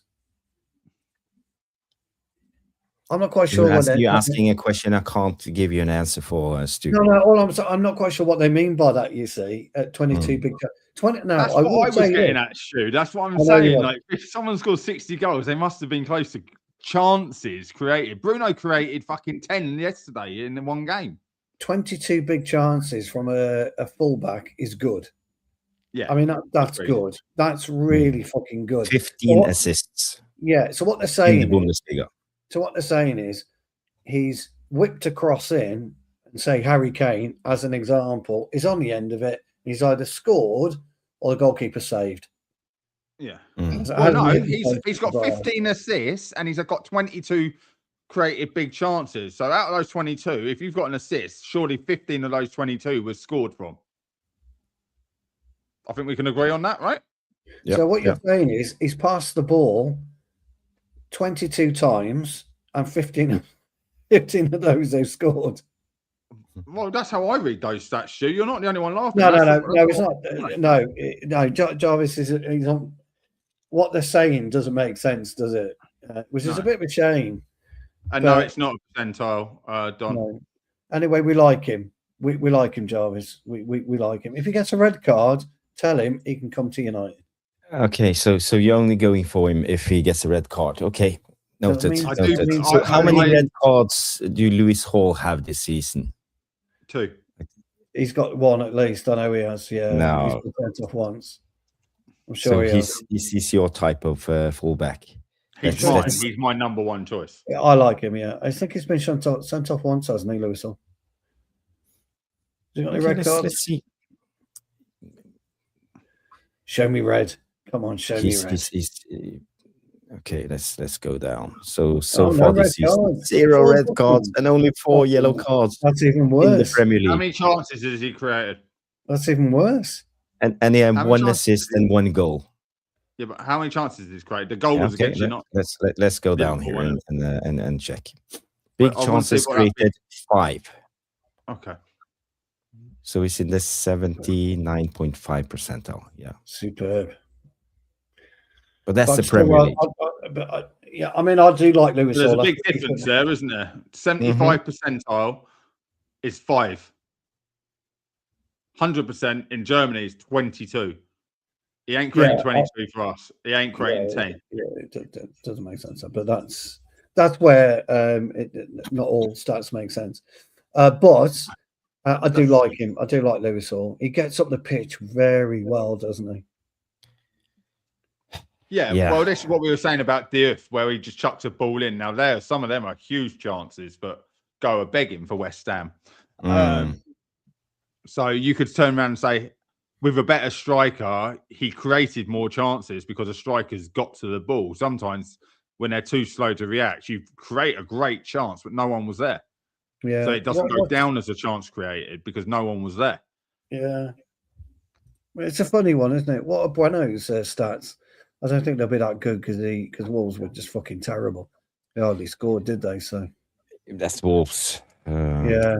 He's not Santiago. He's either Santiago or whatever. But there's a difference. Hugo. Is it Hugo or Santiago? It's Hugo Bueno. They're not brothers. He create a lot of chances that someone didn't put away. As long as they get on the end of it, they've created a chance. That's where that's him. Yeah, he's only 23, isn't he? Yeah. He looks like a German porn star. He looks like a porn star. That fucking mop. Fritz. Hello. Fritz Bueno. Yeah, terrible. Oh my God. Bueno. Hello. 2 assists. There you go. So he'll be better than Lewis. He's already 1 goal, 2 assists, better than Lewis Hall. 1 less yellow card, but rated no reds. 0.2 lower than Lewis Hall. Embarrassing. He hasn't had a fucking red. Let's look at big chances created. So he's on 38. 6. So 85%. And 85.5. So there you go. That's really interesting. So the difference between 5 and 6 is huge. It's 10%. 10%. I know, it's weird, isn't it? It's weird. Compared to all the other fullbacks just in the top 5 leagues. Me, can we have a look at West Ham's Diouf? Yeah, he dribbles well. He's created more than both of those two put together. Yeah, Bueno dribbles well and's got good duels. Malik Diouf, West Ham United. It is. That's more like it. He looks like an animal. Senegalese, but his Can't believe transfer you know that. value, that's a different bracket now. We're talking 40.3 million euros. Yeah. Or a relegated Probably because player. of his, look at his contract, 2030. So again, Oh, yeah, that's he's pushed up by his money. yeah, Isn't it? yeah. And he's just about And to that- get relegated. 6 Zero yellows, red no cards. reds. Yeah. But we don't see that many reds in the Premier League. Even Casemiro, didn't get sent off. 5 this season. assists. 5 assists. It's good. 5 assists. So we're already looking at the highest percentile. Big chances created 5. No, he won't be. So But 5 assists, and he created 5 big chances. I can't make that stat make sense. no. No, but not every assist is creating a big chance. Good dribbler. 100%. Someone to Absolutely it is, take a Jarvis. shot and hit you in the back of your head, and it drops down to, I don't know how the I'm sorry, metrics are. any assist has to go down as a big chance because it's a goal scoring opportunity. But is it a big chance created? You know, like Yes. Bruno yesterday when he started to dribble and Nadalo took the ball off him and had one in the post. Did Bruno That do was not a anything rather other than losing the ball? So Bruno didn't create jack shit. Oh, he did, and Bruno missed 4. Well, I mean, look, Bruno got a fluky pass. When Bruno's goal. Which may have even deflected off of Dallo before hitting. So really, he shouldn't have it.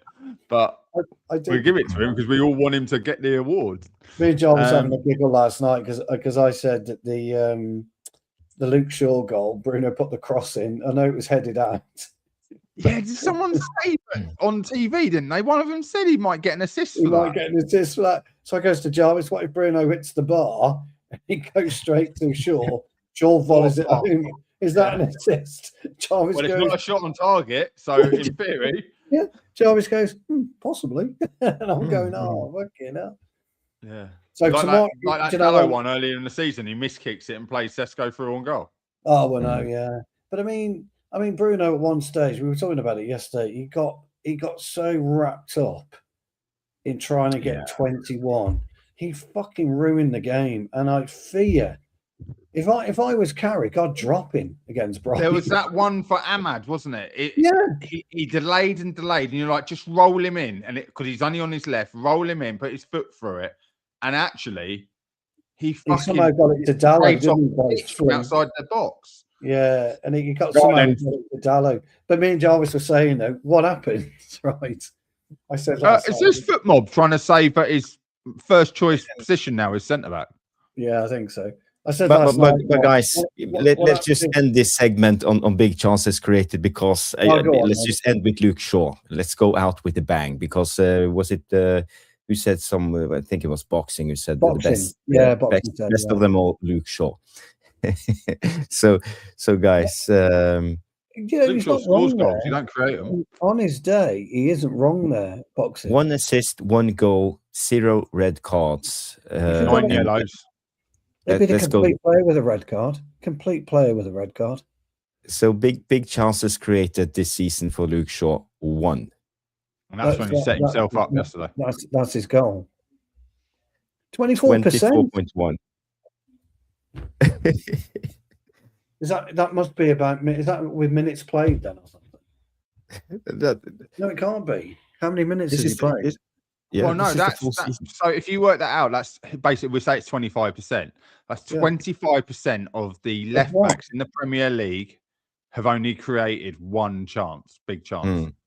So we're not a full-back league, and we know that. It's solid back fours, and everyone else goes and plays in front. Yeah.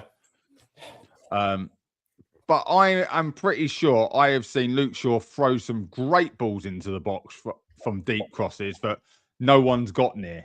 And that's what I'm saying about creating a chance. If no one's there because they haven't made the bloody run, like it's a very misleading stat. But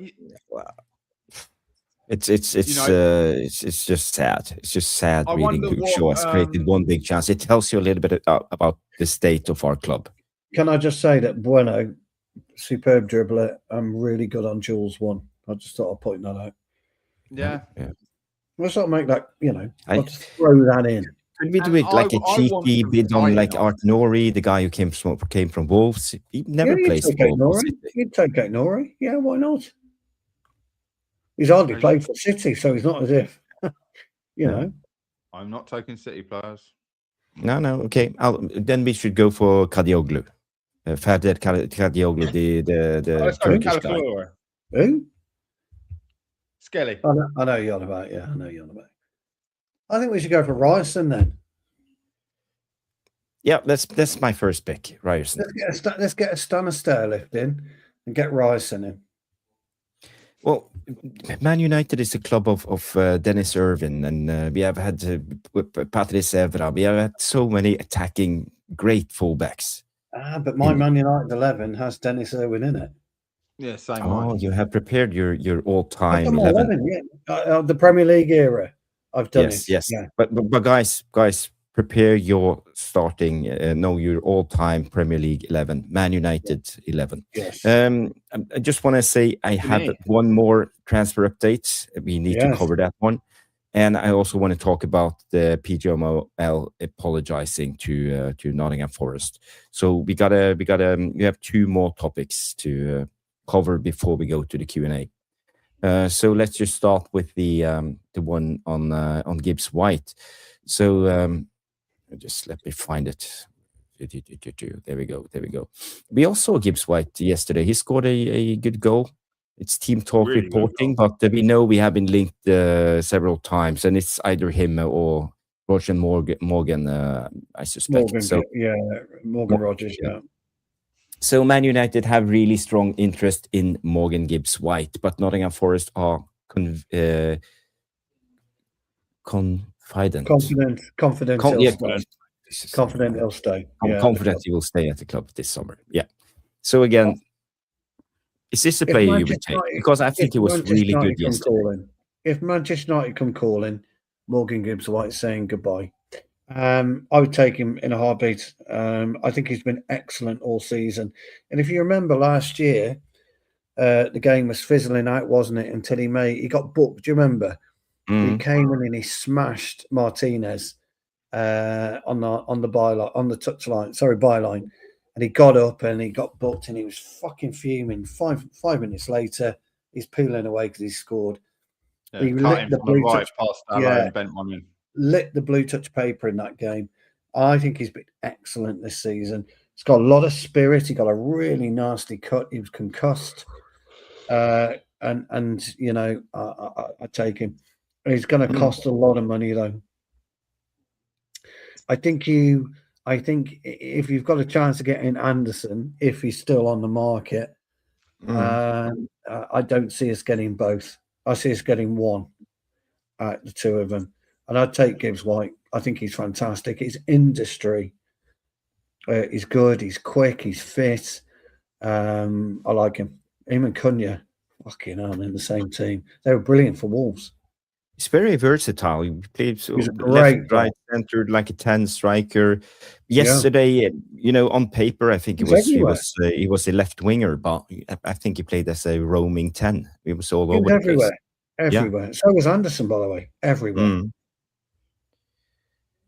So far this season, he's had 14 goals and 4 assists. And 1 booking. Is this guy maybe a hidden gem? Yeah. Not really, because we all know about him, but... How old is he? Is he 20... 24, 25? 24, 26. He's actually 26, good age for us. It's a good age for us. Yeah. What's his transfer value? 63. And this is also interesting, 2028, so not the longest contract. Yeah. So you're looking at about 80 million quid then, aren't you? Yeah. 70. But he's got stock. He has a lot of stock. I thought he might end up at Liverpool, to be honest. Can I be the elephant in the room then? Who are you taking out of the team to play Morgan Gibbs White? Ahmad. Easy. You're not playing Mbeumo? Yeah, you're playing Mbeumo. You're not. Sesko might not. If he's injured now, he's got to go to the World Cup. He might come back. He might get injured at the World Cup. I think you bring him in. I think he's the right player to bring in. So Mbumo has proven, if anything, he's not a front man because the blanks he's drawn playing him through the middle. Yeah. Morgan Gibbs-White is probably as Cunha-esque as we could have. He's not a front man. He's a roving 10/8. Yeah, Brilliant. which is where Bruno is. So you would have to fix him to one side. He wouldn't be able to roam. Well, I it may well be that Bruno's, plays 30 games next season. Doesn't have to play 48, does he? Yeah. Or 50, or how many games he plays? He plays 30. I like him, but I can't see right now we couldn't fit him into our team. There's too many other positions that need to be that money spent on. But I think he's perfect. Get rid of Mount. Bring him in. I think it'd be perfect for us. I think he's a player, looking at him yesterday and looking what he's done for Forest this year. 14 goals. Yeah. And Bumo scored 15 last year and he hasn't scored that for us. He's got it. Got 8? Cunha scored 15 as well from down there. Can I just add something that no one has mentioned? These Nottingham Forest players, they have actually played the Europa League and the Premier League 2 times a week, Thursday, Sunday, Thursday, Sunday. And they also produce numbers. 36 matches, 3,000 minutes. I think that's strong and still producing. A lot of these players, they get injured or they gas out. He'll go to the World Cup. They've had half their team out over the course of the year, rotating the players through. You've got Morgan Gibbs-White out at the moment, and Morgan Rogers playing, or vice versa. That's how they had the whole season, wasn't it? You got Hudson-Odoi out at the moment. Had no players. Yeah, you've got Hudson-Odoi out at the minute, and Gibbs-White. Gibbs-White was out injured earlier in the season. I think it'd be good for us. I like it. So you are right. They have played 2, but they've got one of the biggest squads in Premier League. And that's what we need. We've got to build our squad depth. I wholeheartedly agree, but 80 million, because I agree with you, 60 to 80 million. It's got to be 80. We haven't got that money to spend on him right now. No. We've got bigger fish to fry, but you're not going to get Anderson and Morgan Gibbs-White out of. Well, you're not going to get that from any team in the Premier League. No, you ain't buying from any one team 2 players. Yeah, you're going to get one, and that's it. Yeah. But I don't know if I agree with you, Stu. You said you would go all in for Morgan Gibbs-White and not Elliot Anderson, but for me, no. I said you only get one. I said you only get one. Okay. You can only buy one. If you either go in for whichever one you choose, you go all in for. But you'll only because it's the same argument I had 2 weeks ago. Lewis Hall or Tonali. You ain't getting both. No, you're getting one. For me, it's Lewis Hall. And you make your choice. Yeah. But Gibbs-White, I think if he doesn't come to us, Gibbs-White, he goes to Liverpool. Yeah, I see him in a Liverpool shirt. Stonewall for Liverpool. Goodbye, but how much money did they spend on Florian Wirtz? 120 million. Plays basically the same position. You use him as Salah's replacement. Yeah, that's what they do. No, that's Jared Bowen. Gibbs-White will go. If they don't go for Jared Bowen, Liverpool, which they should, then Gibbs-White will be a brilliant position. If we go for Anderson and we got a chance of getting him, we don't go for Gibbs-White. So. I do not think Bowen leaves. I think because of his ties now with family and that through West Ham, he goes down to bring them back up as captain next season. Possibly. Wholeheartedly, hand on heart, believe that. I think he would die for that club, and already. Oh, yeah. Most likely. And he's also 29, so again, how many years left? Yeah. But Liverpool did buy Chiesa, remember, and he's 30. What is he? 33. Yeah, that worked out well for him, didn't they? Well, it doesn't work. It's worked out well for him. I didn't think he could be any shitter than he was at Juventus. Yeah, but he was superb at Inter. In Euros. Yeah, it was off that Euros. After that Euros, he literally dived off the cliff. He didn't fall off the cliff. He threw himself off it and fell to free fall. Got a new contract, got loads of money, getting paid decent at Liverpool now. Disappeared. Maybe he was doping and they stopped doping him, and this is what he get now. Yeah, possibly. Yeah. Last topic before we go to the Q&A, it's all about the PGMOL. So breaking PGMOL admit Manchester United's second goal during yesterday's game should not have been given. The PGMOL L chief Howard Webb has talked to Forest today and acknowledged the misjudgment. So Howard Webb is the guy apologizing to Nottingham Forest. You know, it's Guy's a dickhead. They've dropped the L for some reason, haven't they? I said last night, didn't I, Jarvis? There'll be a statement today saying there's a mistake. They made a What's the mistake. statement about the Arsenal goal? No, nothing. No, nothing about the Arsenal goal that was a West Ham game where obviously it's disallowed against us on the opening day, but allowed in that game. You know, sorry, not allowed in that game, but allowed in Arsenal's favour. Absolute bullshit. PGMOL could literally go and do one. They shouldn't exist. They say what they want. But we know the referee. He made a call, and he went to VAR, called him, and he went to the screen, and he stood with his first call because Best he was call I've referring seen to the this season. rules. When he spoke in the microphone to the crowd, he said there was a undeliberate ball or whatever it's called to the hand. Yeah, but And he's right.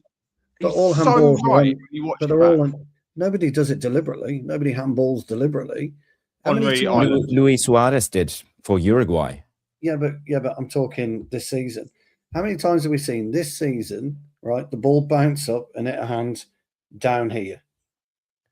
All the time. You see it all the time. And not one of us, so please don't come in the chat and say you would, not one of us would have taken it so well if it had been against us. If that had happened against us and the goal was given, we'd all be fucking livid. Every single one of us. That's fucking bollocks, blah, blah, blah, blah, blah. So please don't anyone come in the chat and tell me you wouldn't, because you would. That is as blatant a handball as anyone has ever seen. And I know what the rules have said because I've read the rules as well, but it is as blatant a handball as you've ever seen. And we got away with one, and we should be happy we got away with it, which I am. But ultimately, we got away with something that is actually the best understanding of the rules I've ever seen, because it hits the defender's foot, pops off the defender's foot, and you can see it if you watch it slow enough. The spin on the ball changes, so that's how you know it hit the defender's foot. Pops up, hits his thigh, then hits him in the armpit. That is not deliberate. 100% you're correct, Stu. But there is not one person out there who can't say he gained control of the ball from it, right? The ball dropped at his feet. Yeah. So the letter of the rule states in build up, I put it in the group chat for if the ball strikes a hand in the build up towards a goal, it is handball. But it is very misleading and vague because it does not say which phase of play. Oh no. And where Arsenal got done, I think 2 or 3 seasons ago. Declan Rice is running through on goal, ends up playing a pass, but while he's running, the ball pops up and hits his actual hand, which is pumping through the air, and they pulled it all the way back and said, well, it was handball in the build-up. Yeah. And everyone's like, are you taking the piss? Like, that's not handball. It didn't affect the goal, right? So then you take into the fact he has a shot, it hits a defender, and then drops to Cunha. For me, that's a different phase of play. It's the same with the Sesko goal the other day. The goalkeeper palms it onto Sesko's hand. Well, that was inconclusive. There was no clear. No, the PGMO come out and said it shouldn't have stood. But there was no conclusive evidence. They couldn't get the camera angle. Yeah, but they came out and said it shouldn't have stood. So my point is, it's exactly the same as what we experienced yesterday. Yeah, and they're saying the goal shouldn't have stood. So there's 2. So we've had 2 goals. They're saying shouldn't have stood. Both goals were given, but the fact that they said it shouldn't have stood for the Sesko goal when the goalkeeper palmed it out to his hand, which was here. What the fuck's he supposed to do? Yeah, you can't do anything. So nobody knows. The handball rule should be the same for attack and defense, right? Yeah, because that's handball is handball. Always used to be. Growing up, it was whether you meant it deliberate or non-deliberate handball. Non-deliberate handball, it hit you on the hand. There's nothing you could do about it. But if this was a defender who was being accused of giving away a penalty, that wouldn't be given because we know it got kicked, it comes off the thigh and then hits him in his arm. Yeah, so you can be in an unnatural position, but he couldn't control where the ball hits him. They would not give the penalty. Yeah, but that lies the problem. There's your problem. Yeah. And for that reason, if that's not a penalty, then for the attacker, you could not disallow the goal. You have to have the same standard of play, right? They were saying, what's his name? Jay Bothroyd was saying that if it happened in the centre circle, a free kick would have been given 10 out of 10. I agree. I don't actually understand why it was given, but I like the fact the ref stuck with his decision, his interpretation. He's the only one. Yeah, he's the only one. Where he's gone, no, it's hit the foot, hit the thigh, then it's gone under his arm. It's not even one, it's a double deflection. But what is he meant to do? There's nothing he can do to get out of the way. And then they had 2 attempts to clear it. Okay, one was a strike to the face. I really like the decision. And I think that is the kind of decision where VAR can take 5 minutes to come to it. And you do look at it and go, well, what's your interpretation? I'm sticking with what I went with because that's how I saw it live. Okay. That is the way forward with VAR. That'll never happen again. And we as United fans would have absolutely livid if it had gone against us. Oh, you can't defend it going against you. But what I'm saying is, why have we got 2 standards of handball? There is, and we shouldn't. No. There is. There was an incident last season, Wolves, I think it was, where he goes to kick the ball, knocks it up, and as his hands are above his head, so he stretches his foot out, catches it, literally on the tip, and it pops straight up, hits his arm up here, but the ball was down near the ground, and he goes Middlesbrough. Yeah, it was ridiculous. You're like, well, it's not an unnatural position. He's stretching. You stretch, your arms go up, right? Yeah, but again, you can't identify what's a natural position, what isn't a natural position. No, but you can say if I stuck my foot out and it's deflected off my foot at ground level, straight up towards my arm in the air, I have not intentionally done that. No. But to me, my natural position might be here. That might be my natural position. And who are they to tell me that isn't? Yeah, no, I agree. That's my natural position. That runs, Sterling, who runs with a handbag. Yeah. It's all bullshit. They've got to do, if the ball hits the area which we deem to be handball, whether it's accidental or not, it's handball, period. And that way, I've got to be honest, I did need to see it a second time because at first I thought, although it hit him in the armpit, this rule about the shirt sleeve. Yeah. I was like, I think it's hit him in the armpit, on his shirt sleeve and his side. Yeah. But it just maybe about that on the ball. Yeah. Yeah. And I was like, so really was a tight decision. That wouldn't, if you put your arm up and controlled the ball there and it hit that's not handball. But even Cunha himself, you could tell. I thought he was. He knew not to celebrate, didn't he? He'd seen guys, let's just go to the essence of this. If Howard Webb has to go to apologize to Nottingham Forest because the referee followed the rules of the game, the IFAB, IFAB's rules.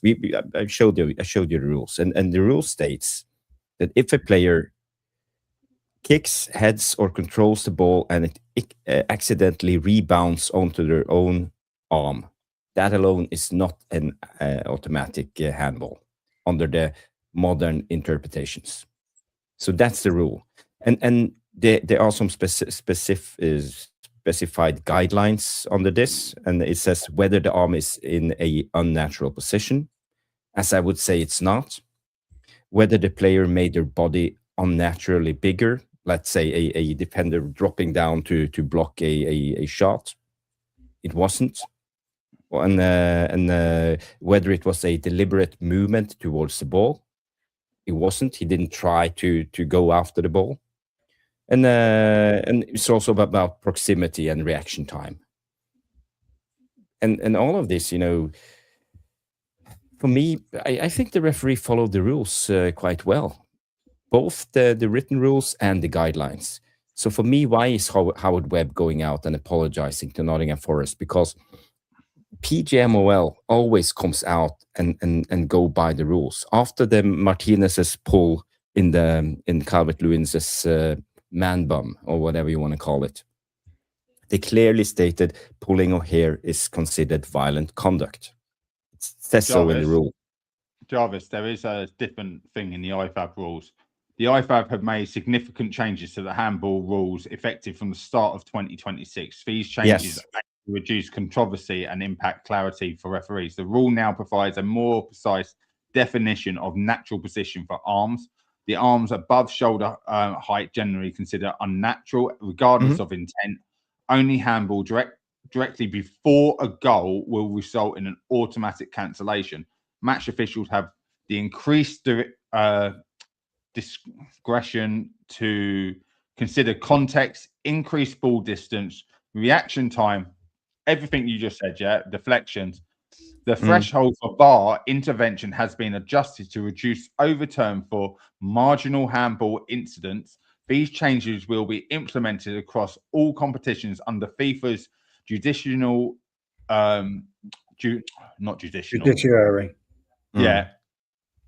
Including the Premier League, La Liga, Champions Leagues, and international tournament. So that is an actual thing straight from IFAB's change of the rules. He has implemented it, but what I will say is a well-known fact, but the Premier League like to use their own interpretation of the rules and not IFAB's.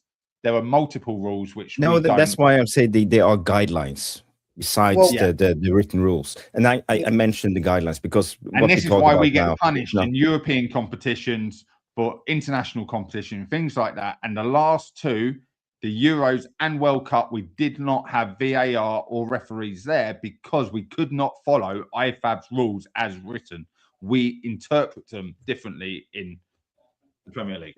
The issue is what this referee, by trying to interpret the rules, whether he's incorrect or not, and personally I think he's incorrect, are you telling me out of 37 games that each team has played to this point, he's the only one that knows how to interpret the rules in a referee? Absolute horseshit. Maybe it's the only one who had the balls. That's what it's all about. It's all about the interpretation of the rules. You know, it's always. We also comment he's not a big name ref. It's subjective decisions from the referee. So why? How can they get it so wrong? You know, I can't get why Howard Webb needs to go out and apologize, because it's a subjective. Because they've got it wrong. They've got it wrong all season. Yeah, that's He's why. got it now right. In game week 37, they go out and apologize because it happens against the. But they've done it all season. They've done it all season. Going back to Stu, you are so spot on. I get what you're saying. This referee has got it right by the IFAB rules, right? All the other decisions have been wrong throughout the season. We will go back to the Arsenal goal. Have you seen the interview done with the West Ham captain about it? Where he states they came in and told us one arm is okay on the player, two arms, no, it's a foul, and you will run the risk of having a penalty if it happens consistently. I'll warn you once, if it happens again before that corner's taken or the ball's in flight, it's a penalty. When have we seen that enforced? Every fucking player was told that. Even going down the leagues, we had the same conversation, and they don't enforce it. They tell you the rules, and then they referee with different rules. They don't even enforce the 8 seconds goalkeeper rule anymore. They did it at the beginning of the season, all up and down, even in non-league football. Nobody enforces the 8-second goalkeeper rule anymore. Oh, there's a stupid interpretation on that, which I don't agree with. It's happened once. It's down to the referee to interpret when he got control of the ball. And if a player of the opposing team is too close to him, the 8-second count doesn't start. Exactly, but that's rubbish. Yeah, it's stupid. That. And so look, for me, it was handball. And I can't be convinced any otherwise, you know. Because we've grown up knowing you've gained an advantage. It's dropped at your feet. Yeah, if it hit him here and bounced away from him, it's not handball. But it's dropped.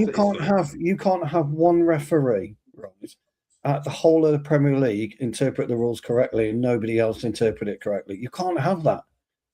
Are you in agreement? He made the right decision based on the rules we've read out. Yeah, but on the rules. But as Trev says, the rules we've read out. Yeah, but common sense says, like I say, if it drops at your feet, you've gained an advantage, which is what it's always been. But if it hit him here and bounced away and Cunha overhead kicks it, did he gain an advantage? No. No. He doesn't get the shot off. It's not handball. Unfortunately, it's happened 5, 6, 7, 8, 9, 10, 12, 14, 15 times previously that has not been interpreted correctly. So that's why the rules are an irrelevance. There was never a Tottenham one where he's swinging to hit it. It hits his hand, then he kicks it, and they disallowed it for handball. And it's like, well, he hasn't. The ball's just hit his hand. He can control that. And that's one example. There's tons of examples in the Premier League this year. And that's why I hate the handball rule. It needs to be, if it touches your arm, your hand, the end, penalty. It has to be. Or it's handball. It's got to be moving forward. I'm just, I was so annoyed. Or you can just allow referees, that's my point, allow referees to make a subjective decision and not intervene when it's 50-50. You don't really know the rules. Come in and just point out to the referee that maybe something went on. And you know, for me, let the referee have subjective decisions then. I don't care. No, you know, because I know it's multi-layered. It's very difficult. You know, what's the natural position? What's the proximity? How long of time do you have to react? And all of this, you know, everything happens in a split second. Yeah, but the referee won't necessarily make the same call twice for the same incident, because that's what subjective means. It's about how the game's flowing. Does it happen in the first minute? Does it happen in the 90th minute? That's why you can't got to take subjection out of it, and it has to be a black and white. And I can live with that because I know they will never get it right. And this is why I think it's absurd of Howard Webb going out and apologizing. It's absurd because they will never get it right, because you will never have two situations that's 100% alike. There's always but don't forget, look at what happened with Nottingham Forest and the referees last year. And this is another. They were the ones, weren't they? They had old Clattenburg there and everything, and Well, no, look, the rule. Clattenburg was right every time. He was right, whether you like the guy or not. He was still right in what he said. It was a right call or a wrong call. He was never wrong. And I actually do rate him as a ref, as a person, absolute dickhead. But as a ref, he was one of the best refs we had. But so was Howard Webb. Yeah. Webb was good. Yeah, Webb was good. And I don't get it. But Webb's more of a businessman, isn't he? It's bring back old the Italian psycho. Collina. Get him in charge of the refs and and IFAB, because what that guy says goes, right? Because I ain't arguing with him, and he is the lawyer. You know, he's everything. And the reason Neymar's made the World Cup squad, by the way. Neymar got him. He did. Yeah. So did Cunha. So did Casemiro. Alisson, Edison, and Weatherton. No, Edison in midfield. The one we're looking at. He was not in the last squad. No. Nope, he's not in. That's good news. That means we can get him in for pre-season training. Rafinha, Endrick. I think this is actually a good observation, a good question from Boxing Straight Talk. Do you think the rules are so subjective because they want to be able to have an element of control over the outcome? In the Premier League, yes. And because I know for a fact then they're less subjective when you read the actual. You can't have subjective rules, not with millions and millions and millions and millions of pounds on the line. You can't have it. Because if that referee is faced with the same incident on Sunday and he doesn't give it the same way, and he rules for a free kick this time, what's the point of him taking the place as a referee? You can't have subjection. You can't have it. The rules have got to be black and white. We all played the game. We played the game back in the days, Stu, and you hardly never got a penalty because of a handball. Now in the modern days of football, you have a penalty because of a handball, let's say every 5th game or something, every 4th game. No, I disagree with that. Back in the days, you have a penalty, you could play a whole season and there would never be a penalty for a handball.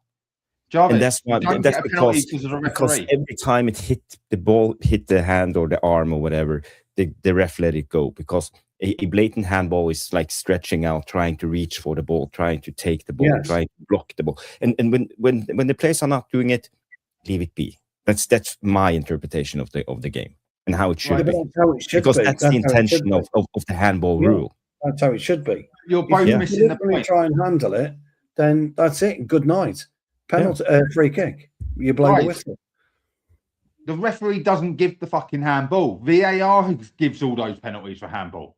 Yeah, but that doesn't matter, Mark. It's still a waste of time. No, so Jarvis is right. That's still there. The referee's not giving it. He can't see it. It's too quick. It might It flip. doesn't matter if it's VAR, the referee, the fourth official, God him fucking self. The rules have to be, did it hit your hand? Yes or no? The end. Because if you go through all fucking 1 point A, 1 point B, 1 point C, 1 point D, 1 point fucking 8, it's a waste of fucking time. Did the ball hit your hand? Yes or no? If it did, in a designated area, it's a free kick. If it didn't, move on. That's how it has to be. Because you can't trust referees moving forward. Because that guy who may or may not have made the right choice at the weekend, if that goal had sent West Ham down or Tottenham down. Mm. Well, it has. No, I know. It's relegated. I know. Arsenal's goal has relegated West Ham, and it's a fact. I know. And there's about 3 players before it gets to the keeper. It I should have been a know, there's penalty. about 50 other examples this season where, penalties have been given and penalties have not been given for the same fucking thing. Mm. Can't have it. It's got to be, did it hit your hand? Yes or no? The end. Mm. In my opinion. What you're talking about is an outstretched arm, and you see a clear deflection off the arm, and it's gone in an unnatural deflected thing, so you knew it hit an arm, and that's why you had less penalties and things like that. Bear in mind, Andy Cole, all those goals he scored, took 1 penalty, right? So we know there was a lot less penalties for one of our best goal scorers, never took a penalty. Yeah, that's true. So the ball was in play and it hit someone, and then someone just tapped in the rebound. They didn't go looking for a penalty and appealing to VAR. Like, ref, check it. Was it across the line? Check it. It's like now they're reliant on technology rather than actually just switching on and putting the ball back in the net.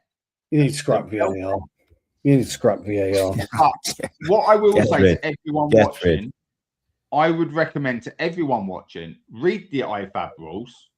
If you ever got 5 minutes, just the main rules like, handball, and then look at how the Premier League use them, and you'll realise that we don't follow the rules as written. But the because they have other guidelines and they go through it before every season and say, this is where we should focus this season on this and that, and time wasting or whatever. Follows IFAB's rules. Every other league follows IFAB rules. They don't try and fucking do their own interpretation. It's black and white. Then when they go into tournaments, they're working to the same rules in the Champions League, Europa Conference, the fucking European Cup, the World Cup. Yeah, England. That's we why go in and go. But that's why the rules have got to be black and white. The rules have to be black and white moving forward. So we're not having a debate. Stud showing, Stu. Showing. Yeah. That is a black and white rule. Outside of the Premier League, everyone gets punished the same way. If you go in with studs up, you basically, it's an instant yellow card. In the Premier League, it's force. Yeah. Force of the tackle because the Premier League's faster. But it is the force, but it's not right. Those aren't, that's our own interpretation. It's wrong. So because if I kick those studs, Stu, my force, so he doesn't come with much force, but I kick him and he breaks my metatarsals. Because his studs were up. He didn't come with any force. But if his toe was down, I probably either would have missed his foot or I probably would have broken his foot by making contact with his toes. Nuts. It is nuts. Yeah. It's been a lively debate, and I want to thank the two contestants, Stu and Mark, for giving us a brilliant debate on this. But I wanna go into the Q&A session because it's already been 2 hours. So how many minutes do we have, Stu? 10 minutes? Yeah, I got 10. I can do 10. Before we do that, I want to give you my 11. My Man United Premier League 11. Yes. And here we go. Goalkeeper, you won't be surprised to know, Michael. My right back is Paul Parker. No. My two centre halves are Rio Ferdinand and the one and only Stevie Bruce. Dennis Irwin left back. Yeah. I've gone with Beckham and Giggs on the wing. Although I will point out that Steve Coppell would have been in it if I could have gone outside the Premier League, but I didn't. My two centre midfield is Robbo and Scholes. I've gone with a 4-4-2. And there's only two to go up front, isn't there? Ladies and gentlemen, Cantona and Big Rude. So no Wayne Rooney in your team? No, I've gone for a balanced team. Okay. Well, you can't put Rooney over Rude. Yeah, well, yeah, it's true. Because don't forget, Rude scored what 146 goals in. You can go with the 8-4-3-3 then and play 3 forwards. No, Ronaldo. No Ronaldo in your team. Also, no. I've got no Ronaldo. I got to admit, my team's not much different to Stu, and because my team's always in my head for it's Schmeichel, Gary Neville at right back over Parker. That could have gone either way, I think. Yeah. To be fair. Then I have Rio and Yapstam. Yeah. Okay. Dennis Irwin left back. Of course. I mean, yeah. Beckham and Giggs. Yeah. Then in midfield, Brian Robson and Roy Keane. Close. Yeah. Okay. And then up front, I have Ruud van Nistelrooy and Eric Cantona. Yeah. Nice balance there, Mark, as well. Nice balance. Yeah, you both have great teams. A lot of people go, you can't have fucking Brian Robson. He played 1 year in the Premier League, therefore I can have him. He played the inaugural year in the Premier League. Yeah, Steps. I thought Stu was going to name the 94 team then. Bruce. Well, did you hear that the other day? I think it's Schmeichel says everyone goes on about the 2008 and the 99 team, and a lot of them think the 94 team was the best team they had. Now, when I'm doing strikers, I could have gone Cantona and Sparky up front. Yeah, no problem with Sparky. Yeah, well, no one would bat an eyelid at that. No, Sparky was in, Premier League. Go on, Jarvis. Here you got me, old mate. Oh, didn't you do it? No, well, I thought I had it in my head. So, but when you guys started talking, you got me confused a little bit. But okay. Van der Sar in goal. Van der Sar in goal. Just because I think he would fit the modern type of footballer better. And also, he saved us in the Champions League final. I would go with Evra. I would go with Irvin. I would go with Rio Ferdinand and Vidic. I would love to go with one of the older ones, but again, I think they are levels. I'm just judging the players for the players, not their history and stature. Left winger Ryan Giggs. I would go with Keane and Scholes. On the right side, Beckham, and on top, I would go with Cantona and Rooney. And Ronaldo? No. You got to remember, a lot of people say Ronaldo, but really, we created Ronaldo. The rest he went on to do once he left us. Yes. We created that Ronaldo. Yes. All three good sides. And they've all got their merits, actually. But I actually think mine would win. I don't. Mine would win. Okay. Mine we'll see about that, Stu. Because I've gone for a goal scoring centre half in Steve Bruce. Yeah, Stan. No, but he's not Bruce-esque, is he, when it comes to goals? They got to get through my midfield of Roy Keane and Brian Robson. Good fucking luck with that. Well, Scholes couldn't tackle, so try getting through that of Robbo and Scholes. They'd be too busy pinging 70-yard balls fucking everywhere. and then you Beckham to Ruud van Nistelrooy. Cheers, thanks. Yeah, we both got that though. Yeah, next. We've only got Next. I had Gary Neville, you had Parker, and I've Yeah. got Parker, I was pleased with. Keane over Scholes Yeah. and Yatstam over Bruce. Otherwise, our team's the same. Yeah. A Giggs one side, rude, thanks. Beckham the other side, rude, thanks. No problem. No problem. And what's that? He took it to feet. Oh, we'll turn and run at you as well. Next. Yeah. Every time the ball came in next. Right then, get your teams in the chat after. I did think Kanchelskis. There's a few Kanchelskis shouts in there. Oof, I did think Kanchelskis.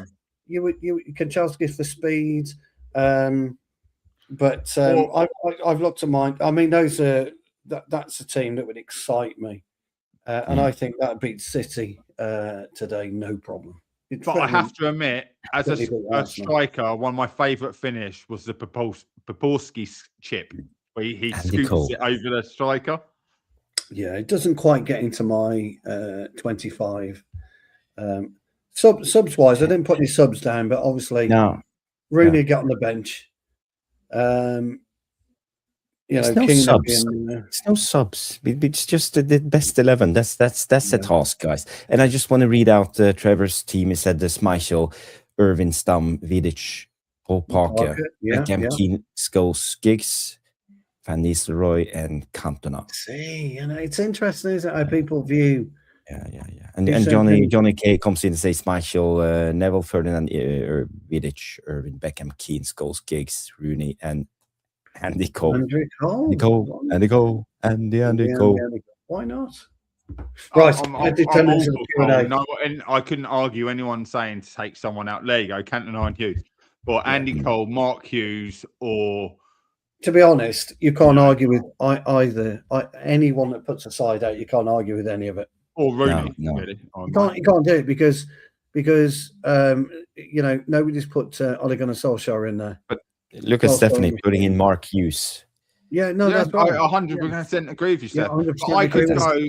I could reverse it, and I've named my 11, right? I could go Van der Sar, Paul Parker, Vidic, Steve Bruce, Patrice Evra, Cristiano Ronaldo, Kanchelskis, Paul Scholes, alongside him, Jason Park, because I think he was absolutely underrated. Up front, Wayne Rooney and Mark Hughes.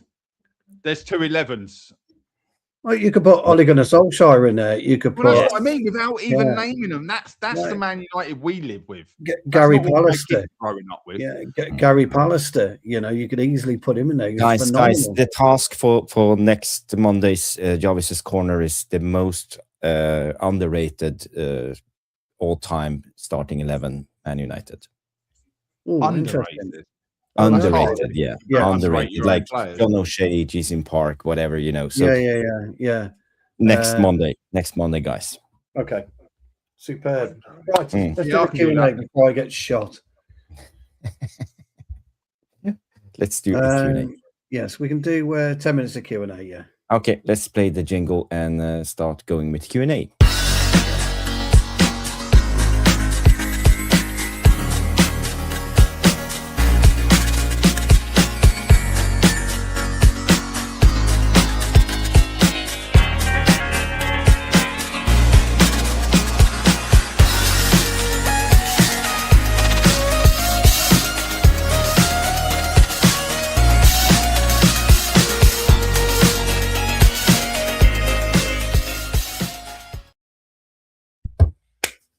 Here we go, guys. We've got about 10, maybe 15 minutes if I'm feeling generous.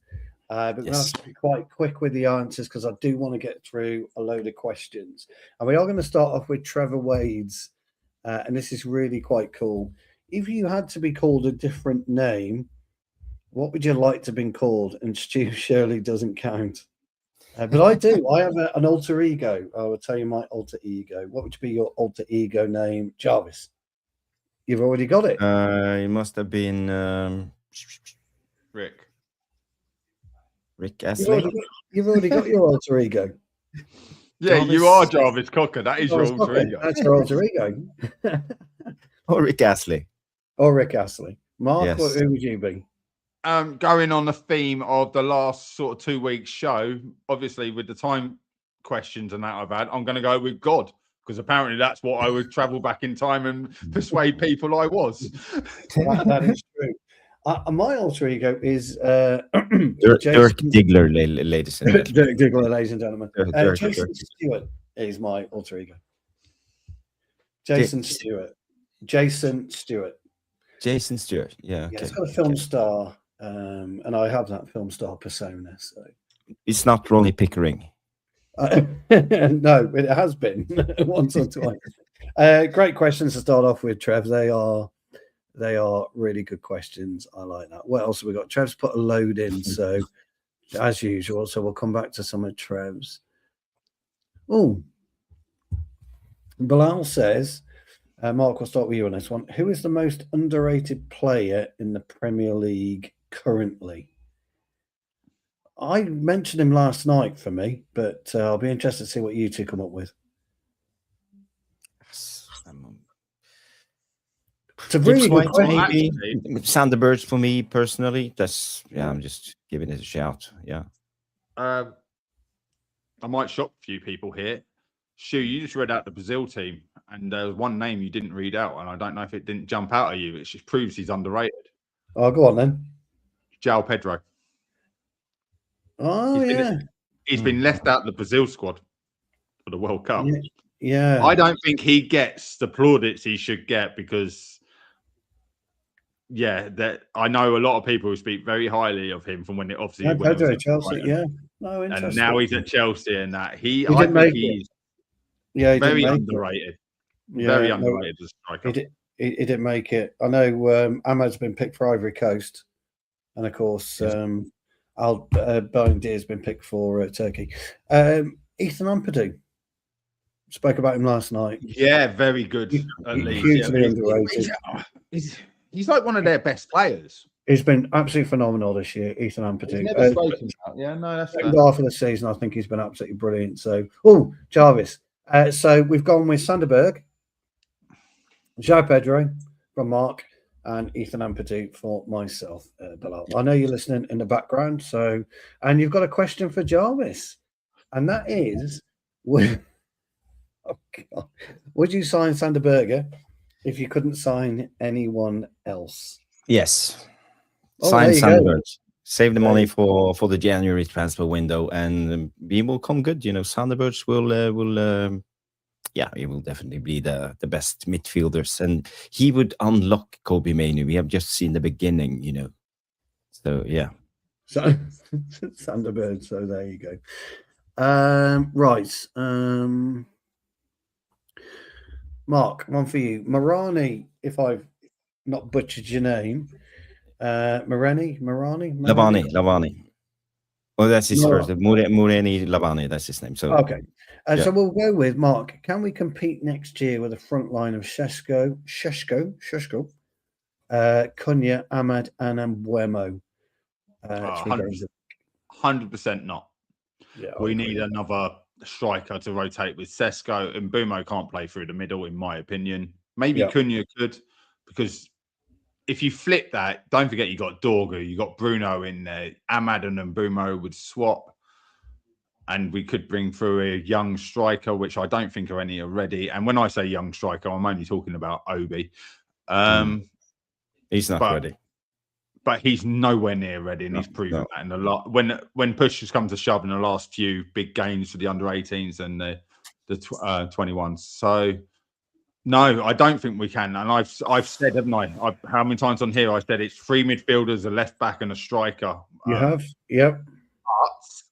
But if Carrick is given the job, I've said it before and I'll keep saying it, my gut feeling is he keeps Rashford. So he has a connection with him from a child. He does. Rumours come out tonight, hasn't it? Just I think that Rashford is prepared to try and take 40% wage cut to stay at Barcelona. That's the rumour. He's just won the league title. Why wouldn't you? You've just won a league title. I think he scored 14 goals, 14 assists. Yeah, but he could have had fucking double that with some of the misses he made. 14 goals, 14 passes. I think he would. What was his chance creation out of that 14? I don't know. 1%, I think. Okay. No, I'm not sure. I'm not sure. Good question, though, Marani. Jarvis, have you got anything to add on that? No, I think no.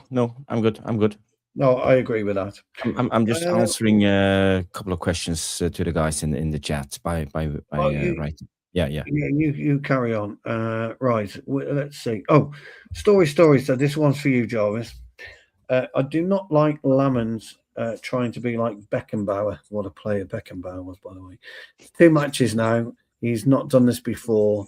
One of many good things with him. Do you think the risks are too big and not that much gain? So, I get where you're going. You know, he had 2 poor passes in the last 2 games. Miraculously, Kobe Mainu managed to save him this time, but last time we conceded a goal.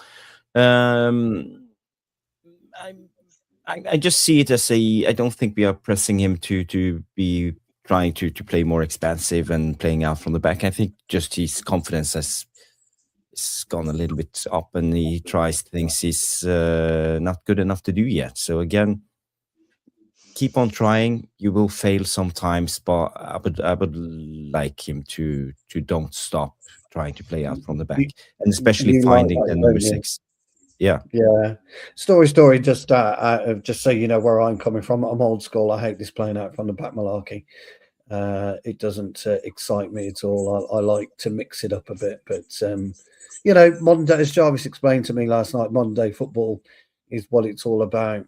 Trying to find pockets as deep as you can. I like the pockets up in the opposition penalty area and the final third. That's where I like the pockets. But maybe it'll change again. I'll get my old-fashioned proper number 9 back. We get back to 4-4-2 football. I would love that. But the fact is that became predictable. So therefore, now you got to change it up. You got to plan A, B, and C. Yeah. Trev says, if you had to get a new hairstyle for each panelist, what style would you choose for them? So, right. Jarvis would choose mine. I'll choose Mark's, and Mark can choose Jarvis's. Okay. There you go. And by the way, Mark, I'm going to stitch you up. So just be warned. Me? Well, I'm used to this now. Okay. So if I had to choose Mark a hairstyle, he's going to love this. I'd like you to go back to the 1980s. I'd like you to think of a particularly left-footed footballer. Bit of a Geordie accent because it was Geordie.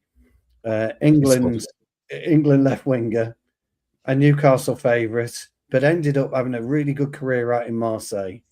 And he had Chrissy Waddle. He had the Chrissy Waddle perm, and I think basically it was a perm at the back and straight at the top. Hang on. So I would business up front and party in the back. That's how you do it. Yeah, I'm just going to see if I can do something like that with my hair. I would give Mark the Chrissy Waddle perm. That's what I would do. Yeah, if I should choose for Stu, I think I would gone for David Beckham, Real Madrid. What? That was a shaved head, wasn't it? No. Mohawk. Like the man bum thing. He's going with the man bum. Yeah. I was going to go with David Beckham curtains for Stu. I thought you were going to go with the David Beckham mullet, to be fair, but the man bun's just as bad. And for Jarvis, I'm taking this one because if I'm getting stitched up with a Chrissy Waddle, Jarvis is for you. Yeah. Jarvis, you're going to love this, and you got to do this. You're getting the R9.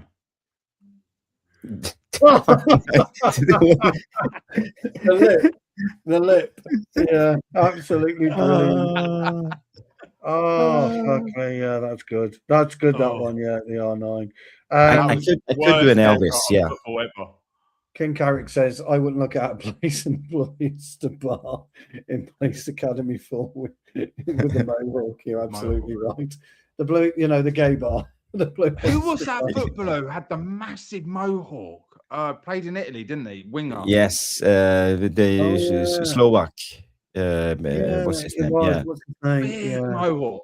He did look good. I've got to be honest. If to pull that off.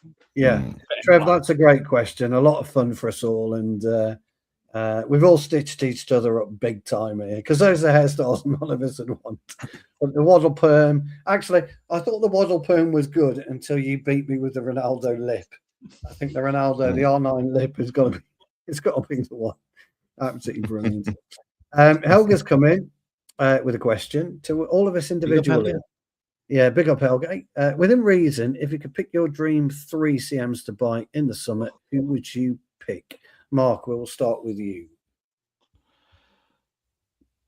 Edison. Marek Hamšík, by the way, is the guy with Hamšík. Mohawk. That's him. Yeah, Hamšík. Yeah. Thank you, Helga. Yeah.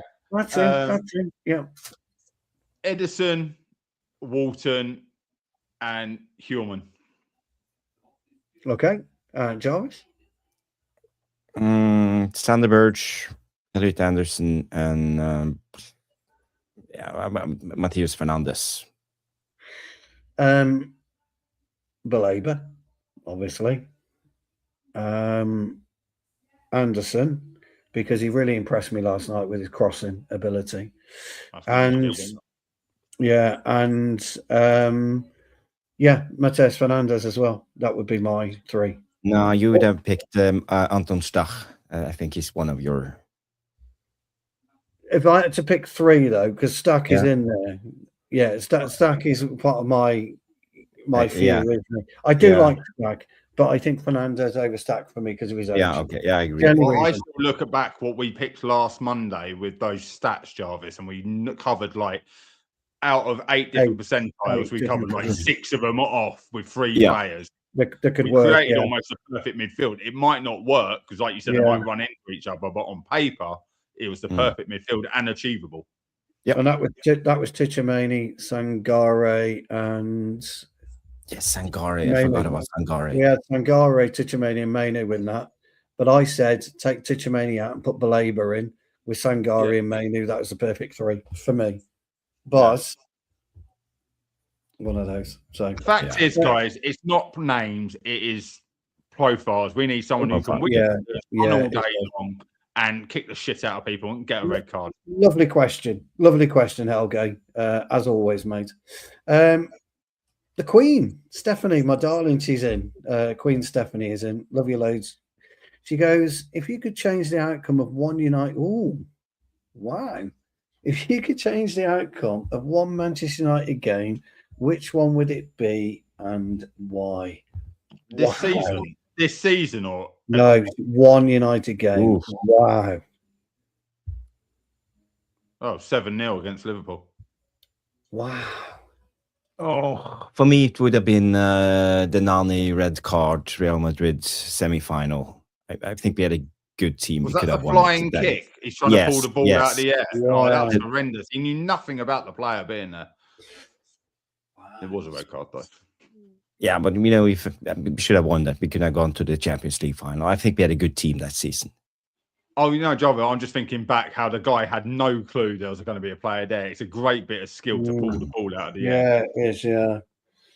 That is really, Steph, that is an amazing question. And that's going to take a bit of thought for me because I've been very fortunate enough to see Manchester United all over the globe. And I'm watching the team since I was 7, so that takes a lot of thought for me. I find it quite funny. For that reason, I go 7-0. That's just pure embarrassment to the club. No, I understand that. Well, yeah, I think about it and go, either the Champions League finals we lost to Barcelona, and things like that, and the Barcelona. My earliest memory, Steph, if I may indulge you on this one, my earliest memory of Manchester United being thrashed was when we got beat 6-0 by Ipswich away, and Gary Bailey saved 2 penalties.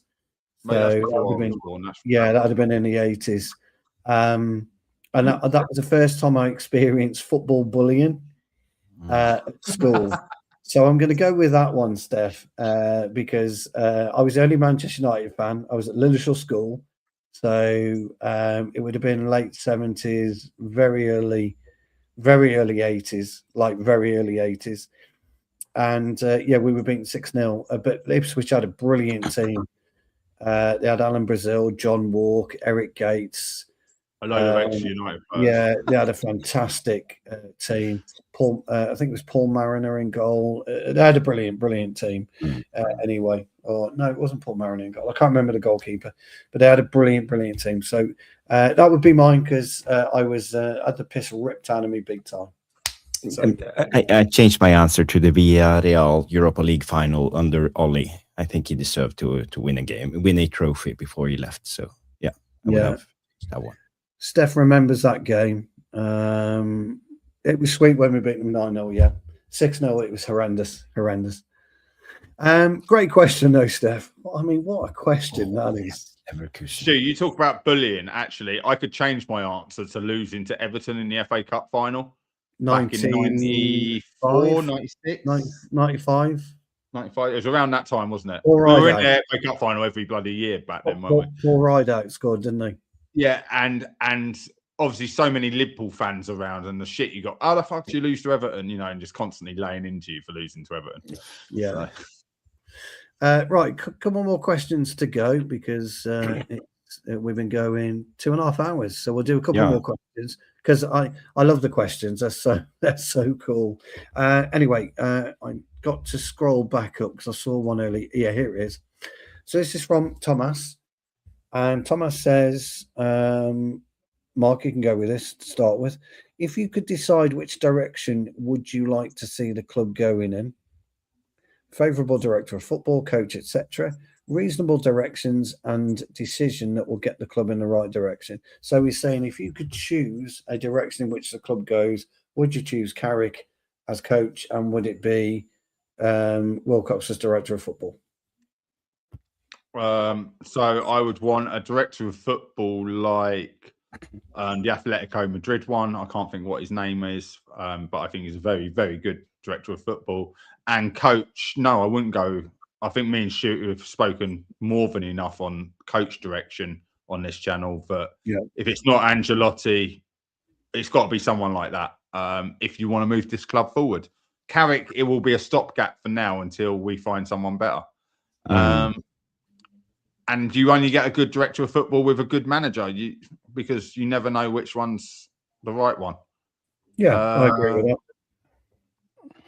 Yeah, and what is the right direction? We have a direction as fans, but that's not necessarily what the club want.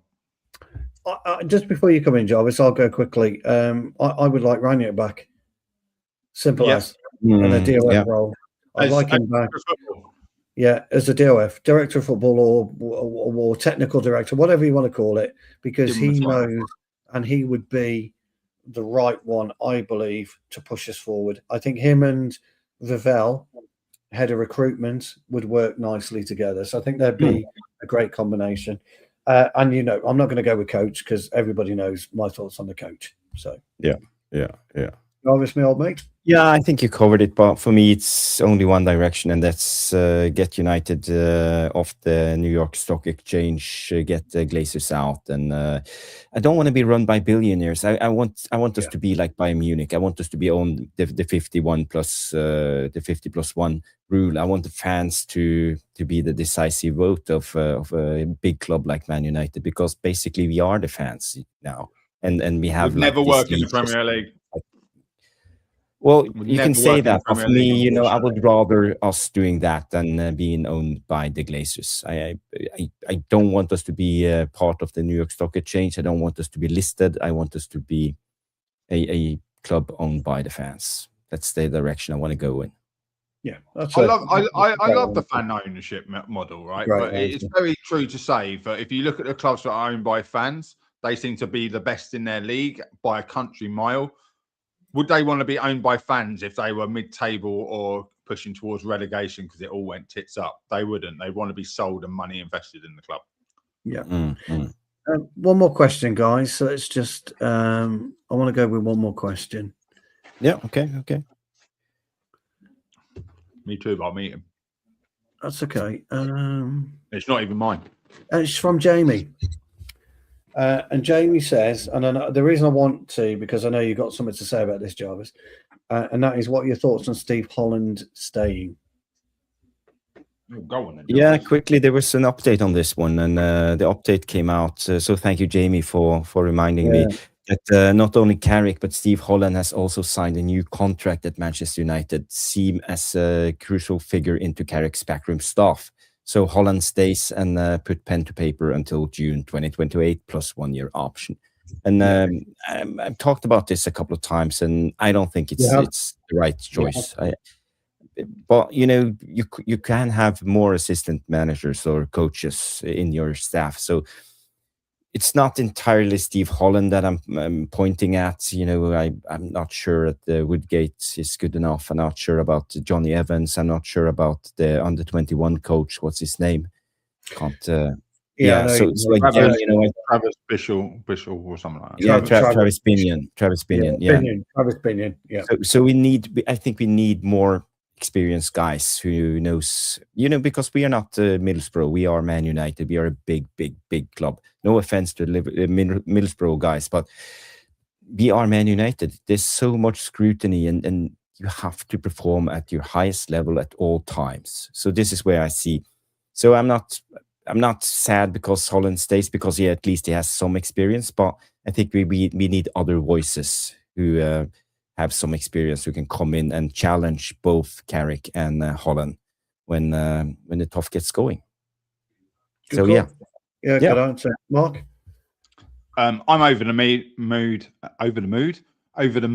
that Steve Holland has stayed. I think he balances Carrick well. Carrick attacking and Holland defensively. Stephen Holland comes with so much respect in the coaching field, and the way he's coached through the PFA and done his things. Chelsea, everything outside of Chelsea that he's done, there's not one person who doesn't speak so highly of him as a coach, and the way he can come across to different people, different nationalities, everything. He makes it really clear. But I am with Jarvis. Woodgate, no. Evans, no. I don't have a problem with having ex-United players on the board, on the coaching staff. But where's our specific attacking coach? There was talk of the Ten Hag's coach coming back in as a set-piece specialist, maybe. Yeah. When you look at these teams, Jarvis made a point earlier about Man City having all these coaches coming up. We got Heinzer on the bench at Arsenal. There's ex-United coaches and players popping up everywhere. He's on the bench at Arsenal, isn't he? Yeah. But the flip side is the best coaching staff you can have is people that challenge each other, and they might do that, and that gets them towards the best decision. No one's going to get it right every time. Pep doesn't win every single game, and that's proven. You can have great runs, and then someone susses out your tactics. You've got to change them next time. So you don't always need the best, but I do believe we should be looking for someone in all aspects going through We're very small coaching staff compared to other teams. Yeah. I think no, I agree with that. I agree with Steve Holland, by the way. I know of him. I know he's a great coach. I would like to see an assistant manager come in, and an official assistant manager, and I'd like to see 2 coaches added to the coaching team. So I agree with both of you. I think the coaching team is way too small for a Premier League football club, and we need an assistant manager so that Carrick can go off and manage the club and the team. An assistant manager who can handle the day-to-day stuff with his elite coaches, and then coaches underneath. I'd like to see Davide Ancelotti come in. No problem. Yep. Bring him in. What's wrong with that? I'd like to see him come in. And that's what we need. I agree. You need a defensive coach, a midfield coach, an attacking coach, an overall coach who structures it all together, the manager, the assistant manager, the fitness guide. Where's our backroom staff? Why have we not got 20 people on the bench like we're looking at the teams at the top who have? I mean, we've done it, but the thing is, though, we've let some really good coaches go out the window. Kieran McKenna at Ipswich, he's doing absolutely brilliantly. We don't know what's going to happen with him. He's probably likely to get relegated again, isn't he? Because Ipswich doesn't have the finance or the wealth. Why can't he come back in? I know he's a manager now, and therein lies the problem. I'm a number 1. I don't want to go back to being a number 2. He'd be a brilliant assistant manager. Absolutely fucking brilliant. He would be top draw. There are people out there, but we won't get them. So Carrick's got to get this right. It's all right signing him, but he's got to get underneath him right. He's got to be able to manage the club without being on. But I don't want to see Carrick on the training pitch. I'll tell you, Fergie never went out there because he trusted McLaren. He trusted Kyrgios. That's why Keane hated Kyrgios, because Fergie was never around. It was always Kyrgios. You know, Mullenstein, Brian Kidd, you know, and he had Walter Smith come in. Walter Smith wasn't too humble. He'd come down and be assistant manager, you know, manager of Rangers, multiple titles at Rangers. But I've said many a time, bring Wayne Rooney in as the attacking coach. Yeah, do something. The club's all-time greatest goal scorer, bring him in as the attacking coach. You don't want to listen to him, put up numbers bigger than him, because that's the only way you can stop him. Wayne Rooney, right, is training at the moment. He's hired a coaching to coach him for fucking Soccer Aid, for fuck's sake. He's been training with Bruno. I know, for Soccer Aid. Fucking Bruno Fernandes. For Soccer Aid. That's what an elite footballer does. But I'm the same. I can't play a charity match without fucking. As soon as I know, that's it. We're back out. We're running. He goes training, and that's what an elite footballer does. So yeah, sorry. Right. Anyway, well, I'm just thinking of you, Stu. I can sit there for two more hours. You know, I'm just. No, I must. I want to have you on the next show too. You know, not with yeah. Right. Can I just say? That the questions that you guys are giving us are getting better and better and better and better and better. Trev's brilliant questions, Bilal's questions, Steph's question tonight was just top fucking. If you were a journalist, that would be what football transfer would you have loved to have broken? Yes, so many good questions. I like this one from Helge. Are you worried about how much Carrick knows and loves Maguire, Dalot, and Shaw, working with all of them previously? Brilliant question. But you know, it takes at least 10 minutes. It starts. We'll start. This one from Stephanie. Do you think Casemiro will ever become an elite manager? Yes. Yeah. Great questions, guys. Great the questions. One you asked about a journalist. Start that one, because I know which one I would want. So, but anyway, I'll put you in the hot seat, old friends. Yes, and, it's time to wrap up the show. It's been we have been a massive show, 2 hours, 41 minutes. The topic of the night was Pep Guardiola leaving Manchester City, and also we have Maresca coming in. So it's been a brilliant debate, and you know, we will probably talk more about it, you know, during the next couple of weeks. So it is what it is. The top contenders tonight is Das, and in the chat, Trevor Wade, Is It Just Me, Joniker Mode, I Am Titanium, Boxing, Straight Talk, Nas, Dan ILP, Story, Yalmal Mean, Niche Fan, Helge, coming in late, but coming in good with a lot of comments. King Carrick, Thomas Vedinos, Grace Sheridan, Danny B, The Bootinator, all of you, Tyrone. Thank you, everybody, for being a part of the community and the channel. And we have, how many likes do we have? Is it 68, 69 likes? 69, dude. That's Mark's number, good. 69. Oh, yes. So, Mark, you're still in with a shout. Yes. I expect no less. Do you know what? I was saying to Jarvis last night, just before Jarvis closes the show, Jarvis chased 55 points, yeah? Manchester United landed on 55. Yeah. If we'd drawn yesterday, right, we'd have been on 66 points with my score. Yeah. And if we won the final game, we'd have been on your score. So at some point in the season, we were all... Yes. How cool is that? But it didn't happen for me. It didn't happen for me. So I'm out. I'm out totally. And I might be rooting for a draw against Brighton. Well, I said to Jarvis, I'm bitter. I wanted a draw yesterday. I could have, you know, and then I would have phoned up the Premier League. Manchester United forfeit the final game of the season. So I'd have been right. Guys, we are on 78 likes, and if you haven't, do us a favor, like the stream. And also one more thing, I will redirect you over to Sean, United versus everybody. He's live, he's an American, so if you want to watch more YouTube, jump over to Sean. Oh, by the way, there's a super chat coming in late from Helge Skjerveland coming in and say, little token of my appreciation for being the only United channel that scratches my geeky tactical itch. I love this channel exists. Keep on going. Cheers. Thank you so much, Helge, for that lovely donation super chat. You don't have to super chat, but I really appreciate it. Thank you so much. Thank you so much. My channel does it as well, you know, mate. You can come over. Here we go. Dear me. No, Jarvis, cut the stream. Cut the stream. Yes. Go over to Sean, say hello, give him a Tactical Devils raid. Sean will be so happy. He's been around, he's been on this show so many times. He deserves all the help he can get. So, guys, do me just a favor, stay there for 2 minutes, say Tactical Devils raid, and say hello from Jarvis. That's all I wish. Everybody, thank you for a great show. Right. Yes. And thank you everybody for tuning in. We will see you on the next one. Have a good night, and see you on the other side of on Sean's channel. Yeah. Okay. Have a good night. Bye-bye. Bye-bye.